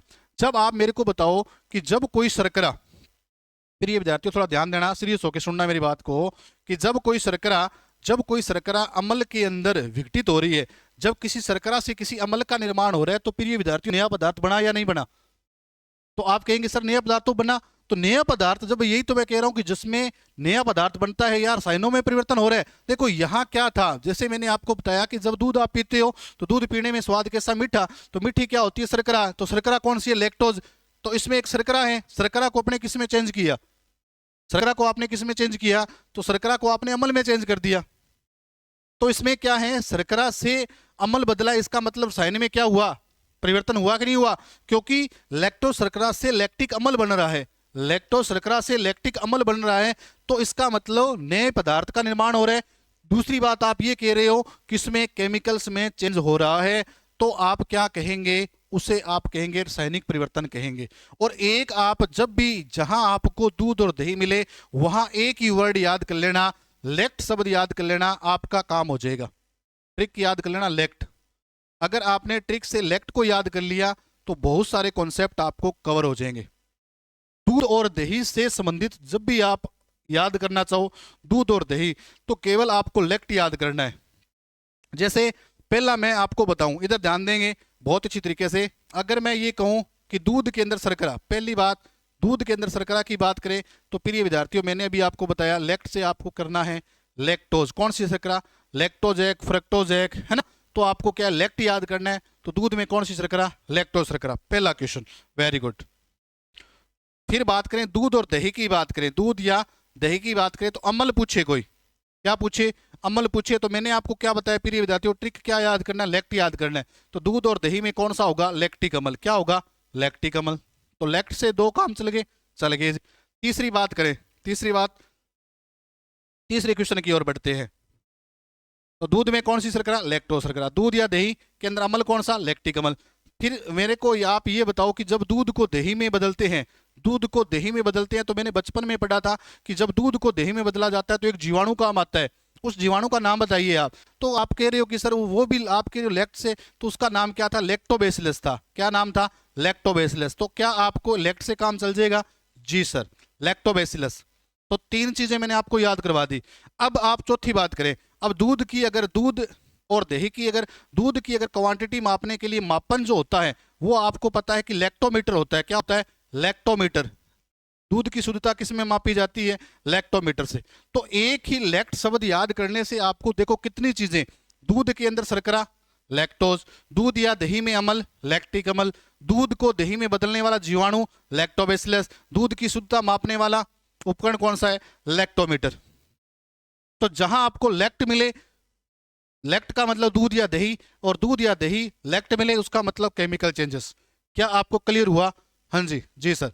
दूध का दही में बदलना आपको समझ में आया, क्योंकि इसमें शर्करा से क्या बन रहा है, अम्ल, तो नए पदार्थ का रसायनों में परिवर्तन, तो ये दूध का दही में बदलना रासायनिक परिवर्तन है। अब देखो सारी चीजें, अब यहां मैंने लिख रखी है, ये ट्रिक लिख रखी है, बात क्लियर हुई। अब आ जाओ 2 नंबर टॉपिक पे गोबर गैस का सड़ना। अब आपको मेरे को बताओ कि जब गोबर गैस जब बनती है तो गोबर गैस के मुख्य जो गैस होती है वो होती है मीथेन। क्या होती है, मीथेन। गोबर गैस के अंदर मीथेन होती है 75%। कौन से बैक्टीरिया के द्वारा निर्माण होता है, मिथेनोजेनेसिस बैक्टीरिया होता है। याद करना है आपको, गोबर गैस का निर्माण होता है तो उसमें मीथेन होती है, और प्लस में कौन सी होती है, कार्बन डाइऑक्साइड। क्या होती है, कार्बन डाइऑक्साइड। ये चीज आपको थोड़ी ध्यान रखनी है, क्योंकि गोबर, क्योंकि सड़ने, क्योंकि जब आपको कोई भी है ना, मतलब बदबूदार चीजें, जहां मतलब कोई चीज सड़ती है तो उसका मतलब बदबू आती है, बदबू का संबंध हमेशा मीथेन गैस का ही होता है। चाहे मार्स गैस की बात करें, दलदली गैस की बात करें, जैसे आपने देखा होगा कि जो पशु जब जुगाली करते हैं, कोलगेट करते हैं, आप देखा होगा कई बार आपने पशुओं को देखा होगा बहुत फास्ट खाते हैं और उसके बाद वो जुगाली सी करते रहते हैं, मुंह को लाते रहते हैं। तो उस दौरान भी क्या करते हैं वो, मतलब उसके जब वो जुगाली करते हैं तो उसके मुंह से क्या आती है, स्मेल आती है। तो उनके अंदर भी क्या मुख्य कारण होता है, मीथेन का ही होता है। जहां आपको सड़ना और गलने से और बदबू से संबंध है, उसका संबंध है मीथेन से। मार्स गैस की बात करें, दलदली गैस की बात करें, है ना, तो ये चीजें मीथेन से। मीथेन का सूत्र क्या है, CH4। गोबर गैस का सड़ना भी क्या है, इसमें भी एक नया पदार्थ बनता है, ठीक है। पनीर या ब्रेड का बनना, इसका मतलब आप ध्यान रखना, इसमें क्या किया जाता है, किसी पदार्थ को क्या किया जाता है, निम्न ताप के ऊपर क्या है, गलाया जाता है ना, उसको गलाते हैं मतलब सड़ाते हैं, है ना। तो इनका सड़ने का जो संबंध है ना, वो सारा का सारा किण्वन से होता है। और किण्वन के अंदर आपको पता है किसी बैक्टीरिया के माध्यम से उन चीजों को सड़ाया या गलाया जाता है ना। उसमें अवायवीय परिस्थिति को लागू किया जाता है, अवायवीय श्वसन होता है। क्या होता है, अवायवीय श्वसन होता है, और किण्वन की प्रक्रिया होती है। ये सारे के सारे से गोबर गैस का सड़ना या फल का सड़ना, ये सारे के सारे सड़ना, जहां भी शब्द मिले वहां आपको अंधाधुंध फायरिंग करनी है, केमिकल चेंजेस होंगे, ठीक है। क्या आपको बात क्लियर हुई, जी सर। गोबर गैस का सड़ना भी कौन सा है, रासायनिक परिवर्तन है। चलो ठीक है जी। पनीर या ब्रेड का बनना भी क्या है, रासायनिक परिवर्तन है। इसमें भी क्या बनेगा, नया पदार्थ बनेगा। चलिए आगे की ओर। अंगूर से शराब का बनना, जैसे आपने अंगूर के अंदर आपको पता है अमल है ना, अंगूर से शराब, एल्कोहल, एल्कोहल के अंदर आपको पता है एल्कोहल, जिसको आप शराब शराब बोलते हो, उसका आपको फार्मूला पता होना चाहिए। शराब का फार्मूला जो होता है एथिल एल्कोहल बोला जाता है, एथिल एल्कोहल। और एथिल एल्कोहल का जो फार्मूला होता है आपको पता है C2H5OH होता है। इसमें भी क्या है, अमल जो है, अमल जो है वो एथिल एल्कोहल के अंदर बदल रहा है, अमल जो है वो एथिल एल्कोहल के अंदर बदल रहा है। इसका मतलब इसमें भी क्या है, नया पदार्थ। ये जितने भी एग्जाम्पल मैंने प्रिय विद्यार्थियों आपको बताए हैं, चाहे दूध का दही में बदलना, क्योंकि इसमें किसी चीज को सड़ाते हैं। अब दूध को दही में, मतलब दूध को जब दही में बदलते हैं तो उसको क्या किया जाता है, एक एक ऐसे तापमान के ऊपर उसको क्या किया जाता है, सड़ाया जाता है ना। तो ये गोबर गैस का सड़ना, पनीर या ब्रेड का बनना, है ना, अंगूर से शराब का निर्माण, ये सारे के सारे क्या है, सड़ाने से संबंधित है। तो ये सारे के सारे एग्जाम्पल क्या है, किण्वन की एग्जाम्पल है। चारों सारे ऊपर के जो चारों एग्जाम्पल है वो किण्वन के एग्जाम्पल है। किण्वन को क्या बोलते हैं, फर्मेंटेशन बोलते हैं। क्या बोलते हैं, फर्मेंटेशन। और किण्वन की प्रक्रिया को देने वाले कौन थे, तो किण्वन की प्रक्रिया को देने वाले बंदा था लुई पास्चर था। कौन था, लुई पास्चर। ये चीज भी आपको थोड़ी ध्यान है रखनी है, ठीक है। अब गोबर का सड़ना हो गया, ठीक है। फलों का सड़ना, फल जो सड़ते हैं तो वो भी क्या है, इसमें क्या है, ये सारे के सारे किण्वन से संबंधित है। और इनके अंदर सभी के अंदर कौन सा परिवर्तन होगा, रासायनिक परिवर्तन होगा। कौन सा होगा, रासायनिक परिवर्तन होगा।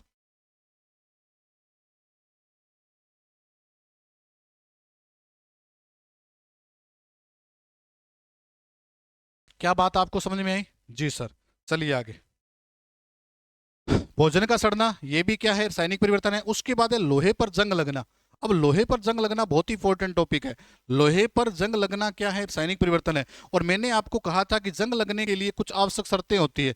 जंग लगने के लिए आपको क्या चाहिए, एक तो जल चाहिए, क्या चाहिए, जल चाहिए। दूसरा क्या चाहिए, वायु चाहिए। और तीसरी क्या चाहिए, नमी चाहिए। अगर ये तीनों चीजें प्रेजेंट होगी तभी क्या लगती है, तो जंग लगने के लिए एक तो जल चाहिए, वायु चाहिए और नमी चाहिए। फिर मैंने कहा कि जंग लगने के लिए क्या चाहिए, टाइम पीरियड जो काफी चाहिए, मतलब ये एक मंद विक्रिया है। क्योंकि जंग लगने के लिए अगर ये तीनों में से अगर एक ही चीज अनुपस्थित हो, तीनों में से एक ही चीज अगर अनुपस्थित होती है तो जंग नहीं लग सकती, ठीक है। तो जंग लगने के लिए क्या चाहिए, जल, वायु और नमी। इसीलिए जल का जो फार्मूला जो होता है प्रिय विद्यार्थियों वो क्या होता है, H2O होता है, हाइड्रोनियम ऑक्साइड। वायु को क्या बोलते हैं, O2, है ना। और एक चाहिए इसमें लोहे की वस्तु, क्या चाहिए, लोहे की वस्तु। और प्लस में क्या हो जाएगा, Fe। और इनको जोड़ के क्या बनेगा, Fe2O3.XH2, जिसको अपने क्या बोलते हैं, जंग सूत्र बोलते हैं। क्या बोलते हैं, जंग सूत्र, रस्टिंग फार्मूला बोलते हैं, ठीक है। जिसके बारे में चर्चा अपने करेंगे आगे, ठीक है। उसके बाद देखो सेब को काटकर उसके रंग में परिवर्तन होना। अब सेब को जब काटकर अपने खुला छोड़ दिया जाए कुछ समय के लिए, तो सेब का जो रंग है वो भूरा रंग का हो जाता है। क्या हो जाता है, सेब कौन से रंग का हो जाता है, भूरा रंग का। अब आप मेरे को ये बताओ कि भूरे रंग में बदला कैसे वो, क्योंकि आप जो सेब जो है, सेब लाल रंग का होता है, लेकिन जैसे ही आपने क्या किया, उसको चाकू से काटा, तो चाकू, इसका मतलब उसमें क्या है, Fe है। क्या है, Fe। और जैसे ही आपको चाकू से काटकर सेब को कुछ समय के लिए खुला छोड़ दिया, तो Fe किसके साथ विक्रिया कर ली, O2 के साथ। और इसने जैसे ही Fe ने O2 के साथ विक्रिया करके क्या बना लिया, आयरन ऑक्साइड बना लिया। और आयरन ऑक्साइड के कारण उसमें क्या लगी, जंग लग गई। क्या लगी, जंग लग गई। और जिसके कारण सेब को काटने के साथ उसका रंग जो है वो भूरे रंग में बदल गया। क्योंकि जो जंग जो होती है वो कौन से रंग की होती है, भूरे रंग की, इसीलिए उसका रंग कैसा हो गया, भूरा रंग। तो इसमें क्या बन रहा है, एक नया पदार्थ बन रहा है। तो सेब को काटकर उसके रंग में परिवर्तन भी कौन सा परिवर्तन है, रासायनिक परिवर्तन है। क्यों है, कैसे है, इसकी चर्चा आपने कर ली, इसकी चर्चा आपने कर ली। क्या ये बात आपको समझ में आई क्या, चलो ठीक है। उसके बाद देखो कुछ इसकी विशेषताएं देखते हैं। पहली विशेषता मैंने ये बताई है कि अगर आपको किसी पदार्थ के अंदर, रसायन के अंदर अगर परिवर्तन दिखाई दे रहा है तो वो क्या होगा, रासायनिक परिवर्तन होगा। ये परिवर्तन जो होते हैं वो अनुत्क्रमणीय होते हैं। क्या होते हैं, अनुत्क्रमणीय, इरेवर्जिबल होते हैं, इरेवर्जिबल होते हैं। मतलब एक ही दिशा में चलते हैं। क्या होते हैं, एक दिशा में चलने वाले, एक ही दिशा में चलने वाले। एक ही दिशा में चलने वाले होते हैं उनको अपने क्या कहते हैं, अनुत्क्रमणीय कहते हैं। और आपको ध्यान रखना कि रासायनिक परिवर्तन जो होते हैं वो होते हैं अनुत्क्रमणीय। और ये कौन से पात्र में होते हैं, वो बंद पात्र में होता है। तो ये कौन से पात्र में होता है, खुले पात्र में होता है। ये कौन से पात्र में होता है, खुले पात्र में। और ये परिवर्तन क्या होते हैं, स्थायी होते हैं। ये क्या होते हैं, स्थायी होते हैं। जैसे दूध से दही बन गया तो दही से पुण्य दूध नहीं बन सकता। और इसमें क्या है, नए पदार्थ का निर्माण होता है। ये चीज बहुत इंपॉर्टेंट है, उसमें नए पदार्थ का निर्माण नहीं हो रहा था। जैसे मैंने आपको पहला एग्जांपल जब बताया था, किसका एग्जांपल बताया था, शर्करा वाला जब एग्जांपल मैंने बताया था कि दूध का दही में बदलना, तो इसमें नया पदार्थ बना कि नहीं बना। दूध से जब दही का निर्माण हो रहा है तो शर्करा से क्या है, अम्ल का निर्माण हो रहा है ना। शर्करा का विघटन होकर अम्ल बन रहा है ना, तो उसमें नया पदार्थ बन रहा है, तो इसको अपने क्या कहेंगे, रासायनिक परिवर्तन कहेंगे। तो क्या इतनी बातें आपको समझ में आई क्या। अब सेब को काट के उस रंग में परिवर्तन कैसे आया, क्या कारण था, उसके बारे में अपने चर्चा कर ली। अब देखो इसमें रासायनिक संगठन में परिवर्तन नहीं होता। अब देखो प्रकाश संश्लेषण की अभिक्रिया, अब प्रकाश संश्लेषण है उसमें भी एक नया पदार्थ का निर्माण होता है। अब प्रकाश संश्लेषण के लिए आपको पता है कि ये जो क्रिया जो है वो पेड़ पौधे करते हैं। क्या करते हैं, पेड़ पौधे करते हैं। ये क्रिया जो होती है वो प्लांट्स के अंदर होती है ना। और प्लांट्स क्या करते हैं, इस क्रिया के दौरान क्या करते हैं, CO2 को तो क्या करते हैं, ग्रहण करते हैं, और बदले में क्या देते हैं, O2 को क्या करते हैं, बाहर निकालते हैं। कौन सी क्रिया के दौरान, फोटोसिंथेसिस के दौरान। ये क्रिया कौन सी है, फोटोसिंथेसिस। कौन सी क्रिया है, फोटोसिंथेसिस। फोटोसिंथेसिस का मतलब क्या होता है, संश्लेषण। मतलब फोटो का मतलब होता है लाइट, लाइट का मतलब होता है सूर्य का प्रकाश। मतलब जब पेड़ पौधे सूर्य के प्रकाश की उपस्थिति में भोजन बनाते हैं, उस प्रक्रिया का क्या नाम बोलते हैं, प्रकाश संश्लेषण। तो प्रकाश संश्लेषण भी क्या है, एक प्रकाश संश्लेषण भी क्या है, एक रासायनिक परिवर्तन है ना। तो प्रकाश संश्लेषण के दौरान पेड़ पौधे क्या करते हैं, CO2 को ग्रहण करते हैं और O2 को क्या करते हैं, बाहर निकालते हैं। अब देखो इसमें क्या होगा कि इसमें आपने देखा होगा कि प्रकाश संश्लेषण के दौरान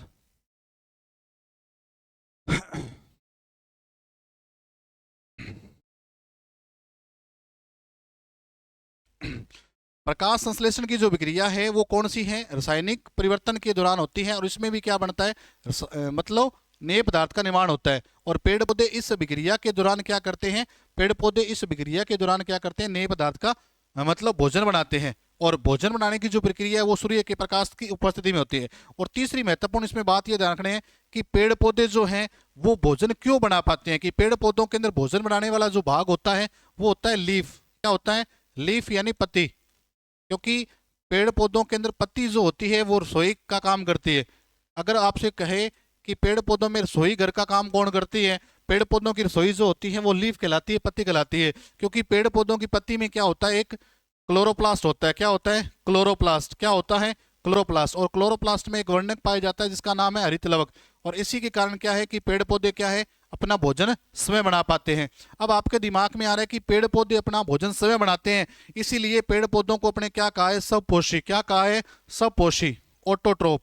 क्या बोलते हैं, ऑटोट्रोप। अब आपके दिमाग में आ रहा है कि सर भोजन तो हम भी स्वयं बनाते हैं। नहीं, अपने भोजन स्वयं नहीं बनाते, अपने केवल भोजन पकाते हैं। क्योंकि भोजन तो पेड़ पौधों ने तैयार कर दिया। जैसे अब गेहूं है तो गेहूं क्या है, ये तो क्या है, बनाया हुआ है। गेहूं का निर्माण किसने किया है, पेड़ पौधों के द्वारा गेहूं का निर्माण हो गया, प्लांट्स के द्वारा गेहूं का निर्माण कर दिया। और अपने क्या कर रहे हैं, गेहूं को केवल पका के क्या कर रहे हैं, खा रहे। तो अपने बनाते नहीं है, केवल पकाते हैं। ये चीज ध्यान रखना। तो बनाते कौन है, पेड़ पौधे बनाते हैं। ऐसे जीव जो अपना भोजन स्वयं बनाते हैं तो उसके अंदर कौन आते हैं, पेड़ पौधे आते हैं। और अपने केवल बनाते नहीं है, अपने दूसरों पर निर्भर है, मतलब पेड़ पौधों पर निर्भर है, इसलिए अपने क्या है, परपोषी है। यहां तक बात समझ में आई। अब श्वसन क्या है, अब श्वसन के दौरान अपने क्या करते हैं, इतना तो पता ही है कि अपने क्या करते हैं, ऑक्सीजन को तो क्या करते हैं, ग्रहण करते हैं। O2 तो क्या करते हैं, ग्रहण करते हैं। और CO2 को क्या करते हैं, बाहर निकालते हैं। CO2 को क्या करते हैं, बाहर निकालते हैं। इसके दौरान हमें जो ऊर्जा मिलती है वो किस रूप में मिलती है, ATP के रूप में मिलती है। और जिसे क्या कहते हैं, कोशिका की ऊर्जा मुद्रा कहते हैं। क्या कहते हैं, कोशिका की ऊर्जा मुद्रा कहते हैं। ATP का पूरा नाम होता है एडिनोसिन ट्राइफॉस्फेट। Adenosine triphosphate. क्या नाम होता है, adenosine adenosine triphosphate. Adenosine triphosphate. ये चीज अपने को ध्यान रखनी है, कोशिका की ऊर्जा मुद्रा। अब श्वसन की विक्रिया आपने देखा है कि अपने पेड़ पौधों, मतलब जैसे अपने भोजन किया है ना, और इनको तोड़ेंगे 6 O2 तो क्या बन जाएगा, CO2 प्लस 6H2O। ये चीज अपने क्या है, श्वसन। तो ध्यान रखना, प्रकाश संश्लेषण और श्वसन, इसमें भी क्या है, एक नया पदार्थ का निर्माण होता है। इसलिए ये दोनों ही क्या है, रासायनिक परिवर्तन है। क्या है, दोनों ही क्या है, रासायनिक परिवर्तन है। कैसे है, क्यों है, ये चीजें आपको थोड़ा ध्यान रखना है। अब मैं आपको एक बहुत ही महत्वपूर्ण बात बताता हूं कि आपने सुना होगा कि पेड़ पौधे और जीव जंतु की बात करें, अपने खुद की बात करें, दोनों के अंदर के अपने आपने सुना है कि पेड़ पौधे क्या करते हैं, CO2 ग्रहण करते हैं और O2 बाहर निकालते हैं। तो ये केवल श्वसन के दौरान तो क्या करते हैं, श्वसन के अंदर तो दोनों चीजें। आपने पढ़ा कि श्वसन के अंदर O2, जैसे ऑक्सीजन को नाम सुना है, ऑक्सीजन का नाम सुना है ना, O2 को क्या बोलते हो, प्राणवायु बोलते हो। क्या बोलते हो, प्राणवायु बोलते हो। इसका मतलब ये सजीवों के लिए क्या है, सजीवों के लिए जीवनदायक का काम करती है। सजीव कौन है, तो सजीव के अंदर दोनों ही आते हैं, पेड़ पौधे और जीव जंतु। पेड़ पौधे और जीव जंतु, प्लांट्स और एनिमल दोनों ही किसके अंदर आते हैं, प्लांट्स और एनिमल्स दोनों ही क्या करते हैं, श्वसन करते हैं। श्वसन के दौरान ध्यान रखना, चाहे प्लांट्स हो चाहे एनिमल्स हो, दोनों ही अपने गलत कॉन्सेप्ट पढ़ा है। क्योंकि प्लांट्स और एनिमल्स दोनों ही क्या करते हैं, O2 को ग्रहण करते हैं और CO2 को क्या करते हैं, बाहर निकालते हैं। दोनों ही क्या करते हैं, O2 को ग्रहण करते हैं और CO2 को बाहर निकालते हैं। किसके दौरान, श्वसन के दौरान। लेकिन आपको ध्यान रखना है कि पेड़ पौधे केवल प्रकाश संश्लेषण अभिक्रिया के दौरान, प्रकाश संश्लेषण अभिक्रिया के दौरान केवल CO2 को ग्रहण करते हैं और O2 को बाहर निकालते हैं। क्या ये बात आपको क्लियर हुई क्या? एक बार दोबारा फिर बता देता हूं कि पेड़ पौधे और जीव जंतु, मतलब अपन खुद की बात कर रहे हैं, अपने भी क्या करते हैं, O2 को ग्रहण करते हैं और CO2 को बाहर निकालते हैं। ऐसा अपने करते हैं। और अपने जैसे क्या है, सजीव है वो पेड़ पौधे हैं, तो अपने जैसा ही क्या करते हैं, सजीव करते हैं। लेकिन पेड़ पौधे जो हैं, जिसकी प्रक्रिया के द्वारा भोजन बनाते हैं, उसके दौरान क्या करते हैं, CO2 को ग्रहण करते हैं और O2 को क्या निकालते हैं, बाहर निकालते हैं। ये क्रिया आपको थोड़ी ध्यान रखनी है। तो सभी दहन प्रक्रिया, दहन का मतलब होता है जलना। जलना, जलने के लिए मैंने बताया था, जिसमें कार्बन होगा और जलाने के लिए क्या चाहिए, ऑक्सीजन। और कार्बन जब वायु के साथ विक्रिया करेगी तो क्या बनेगा, CO2 और प्लस में ऊर्जा बाहर निकलेगी, है ना। तो दहन की जितनी भी विक्रियाएं जो हैं, और प्लस में प्रकाश भी उत्पन्न होगा, प्लस में प्रकाश भी उत्पन्न होगा, ये सारी की सारी विक्रियाएं क्या है, दहन से संबंधित है। ठीक है। और दहन है, ये भी क्या है, इसमें नए पदार्थ का निर्माण होता है। तो ये भी क्या है, एक रासायनिक परिवर्तन है। लकड़ी का जलना मैंने बता दिया, लकड़ी का जलना, कागज का जलना, ये सारे के सारे क्या है, रासायनिक परिवर्तन है। क्या आपको बात समझ में आई क्या? हाँ जी, क्लियर हुआ। चल, जलना देखो, कोयला है, चाहे पेट्रोल है, चाहे डीजल है, केरोसिन है, लकड़ी, कागज आदि का जलना क्या है, सारे के सारे। क्योंकि जलने के लिए क्या है, जलता तभी है जब कार्बन होगा और वायु की प्रेजेंस में जलेगा। इससे क्या बनेगा, CO2, उष्मा प्लस है प्रकाश, उष्मा प्लस है प्रकाश। तो ये सारे अगर नए पदार्थ का निर्माण हो रहा है, इसलिए इसको क्या कहेंगे, रासायनिक परिवर्तन कहेंगे। क्या कहेंगे, रासायनिक परिवर्तन कहेंगे। क्या कहेंगे, रासायनिक परिवर्तन कहेंगे। यहां तक बात समझ में आई क्या? चलिए आगे। अब है मैग्नीशियम या एल्यूमिनियम का जलना। अगर अपने बात करें मैग्नीशियम को अगर जलाते हैं, जैसे आपने देखा होगा कि मैग्नीशियम का रिबन, क्योंकि मैग्नीशियम को जलाने से पहले क्या है, मैग्नीशियम रिबन पर बहुत सारी अशुद्धियां होती है, उसको रेगमाल से साफ करके फिर उसको जलाया जाता है ताकि उसमें शुद्ध मैग्नीशियम प्राप्त कर दिया जाए। मैग्नीशियम की जब वायु के साथ विक्रिया करवाते हैं तो क्या बनता है, मैग्नीशियम ऑक्साइड। क्या बनता है, मैग्नीशियम ऑक्साइड। इसी प्रकार से अगर बात करें, इसी प्रकार से अगर बात करें एल्यूमिनियम की, एल्यूमिनियम की जब वायु के साथ विक्रिया करवाते हैं तो क्या बनता है, एल्यूमिनियम ऑक्साइड। क्या बनता है, एल्यूमिनियम ऑक्साइड। तो ये दोनों ही क्या है, संयोजन विक्रिया का उदाहरण है। कौन सी विक्रिया का उदाहरण है, संयोजन विक्रिया का उदाहरण है। और इसमें नया पदार्थ बन रहा है, इसलिए कौन सा है, केमिकल चेंजेस है। ये क्या है, केमिकल चेंज है। क्या इतनी बात आपको क्लियर हुई? हाँ जी, चलिए आगे। जैसे इसकी रिएक्शन मैंने बताई थी, Mg+O2 MgO, है ना, Al+O2 Al2O3। उसके बाद है उष्मा का उत्सर्जन हो या जहां उष्मा उत्सर्जित होती है या उष्मा ग्रहण की जाती है, जहां उष्मा बाहर निकाली जाती है या उष्मा का अवशोषण होता है, वहां कौन सी, वहां रासायनिक परिवर्तन होता है।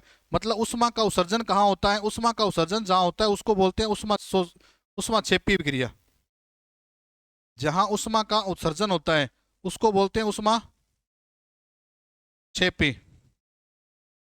ठीक है। और जहां उष्मा को ग्रहण किया जाता है वहां होती है उष्मा शोषी।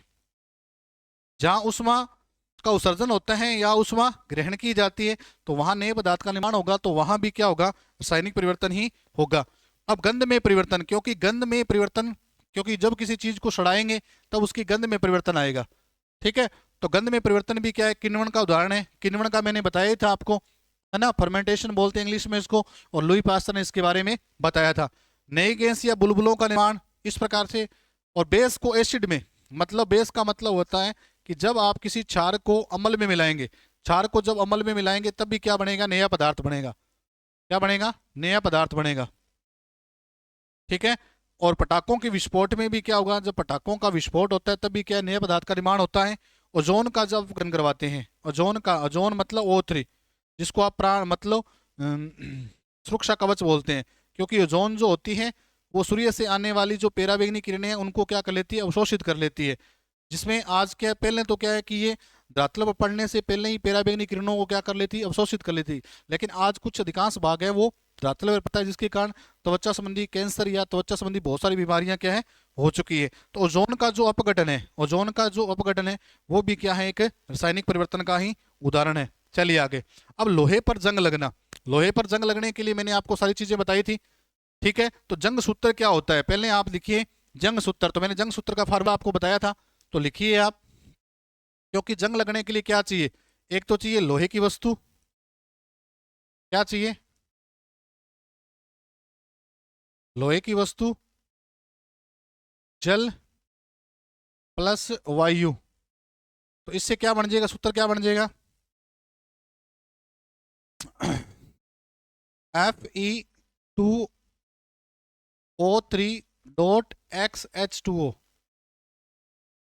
ठीक है, ये इसका जंग सूत्र का फार्मूला है।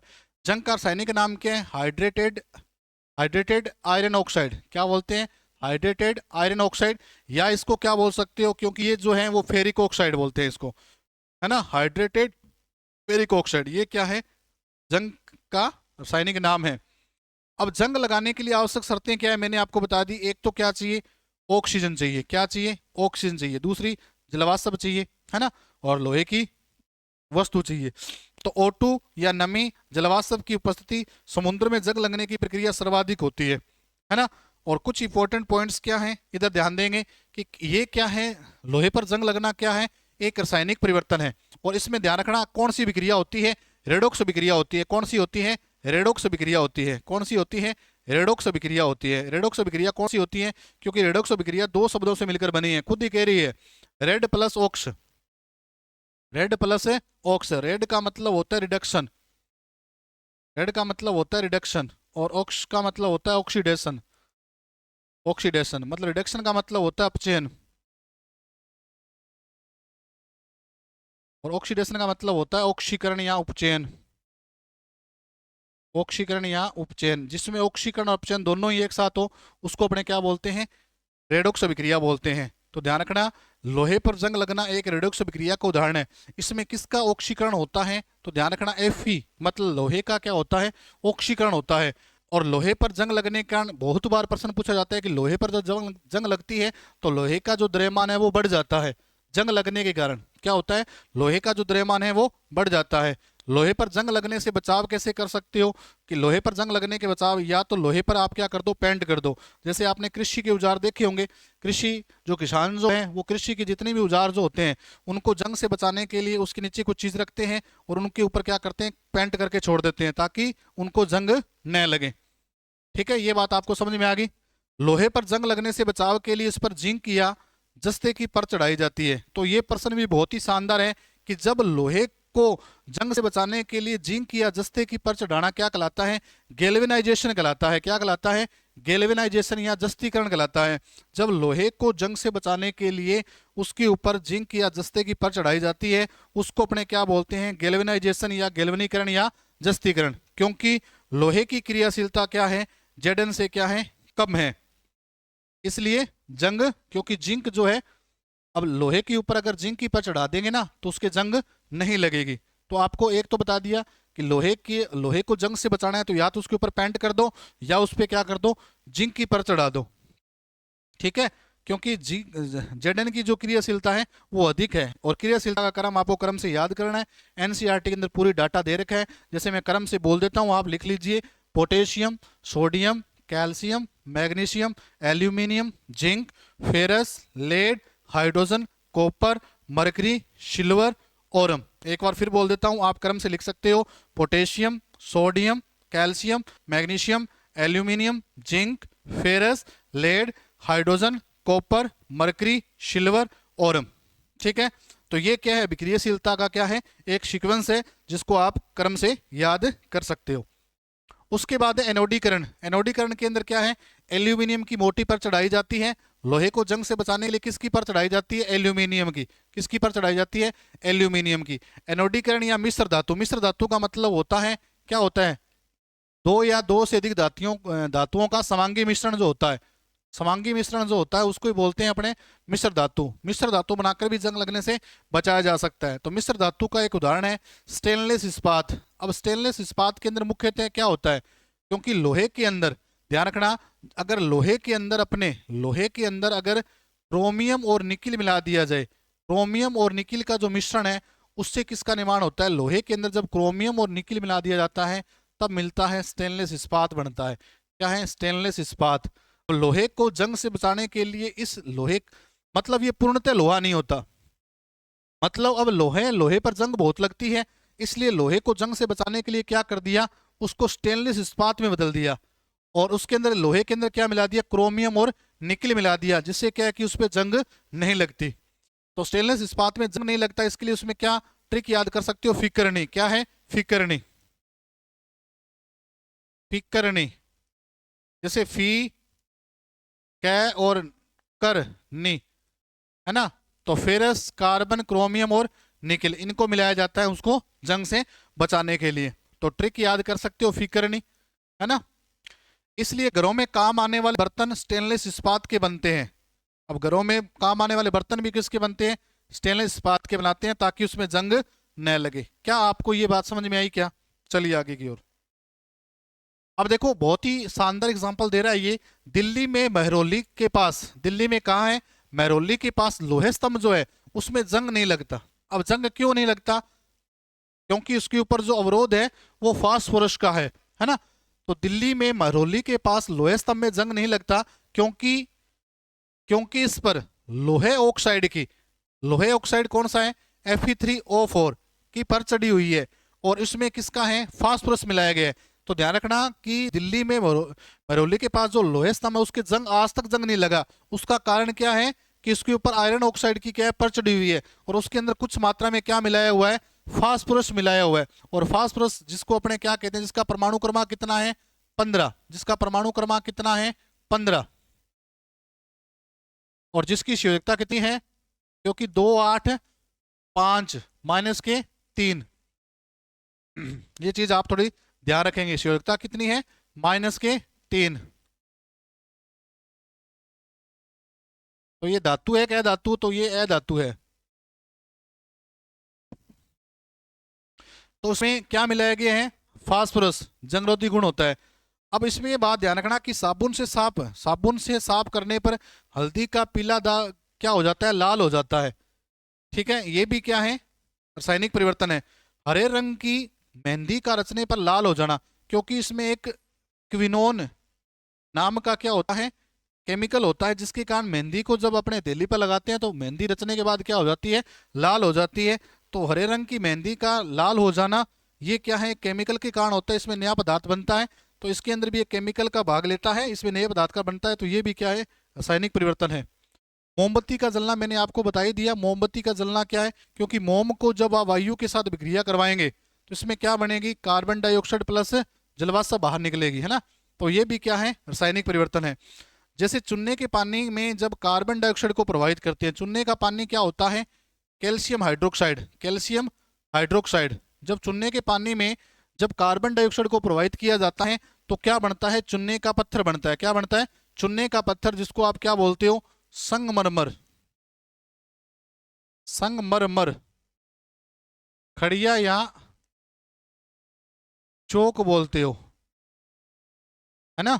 तो चूने के पानी में जैसे ही आप कार्बन डाइऑक्साइड प्रवाहित करते हो तो उसमें कैल्शियम कार्बोनेट का निर्माण होता है, और इसमें भी नया पदार्थ बन रहा है, तो इसलिए ये क्या है, रासायनिक परिवर्तन है। इसलिए चूने के पानी में CO2 प्रभावित करने पर चूने का पानी क्या हो जाता है, दूधिया।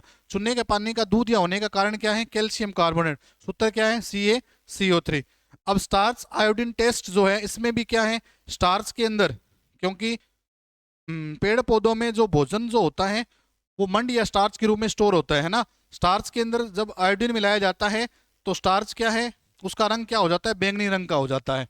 ठीक है, तो ये भी क्या है, एक नए पदार्थ का निर्माण होता है। तो ये भी क्या है, रासायनिक परिवर्तन है। पानी में आग लगाना, अब कई बार क्या है कि आपने ऐसे जादूगर देखे हैं जो पानी में आग लगा देते हैं।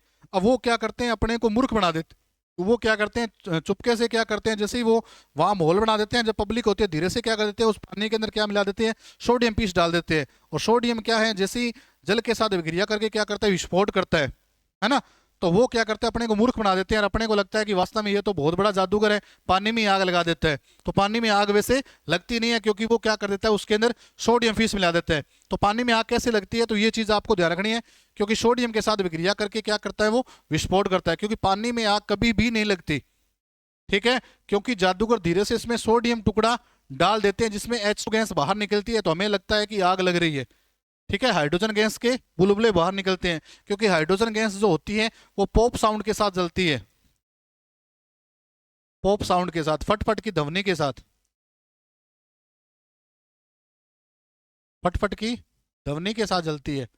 ये चीज अपने को थोड़ी ध्यान है रखनी है। अब जादूगर से गहरा सफेद धुआं निकालना, तो ये क्या है, अमोनियम हाइड्रोक्साइड है। क्या है, अमोनियम हाइड्रोक्साइड।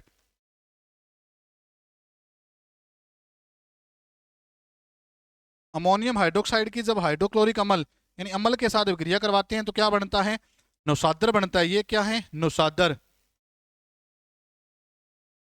और प्लस क्या है, जल का निर्माण होता है।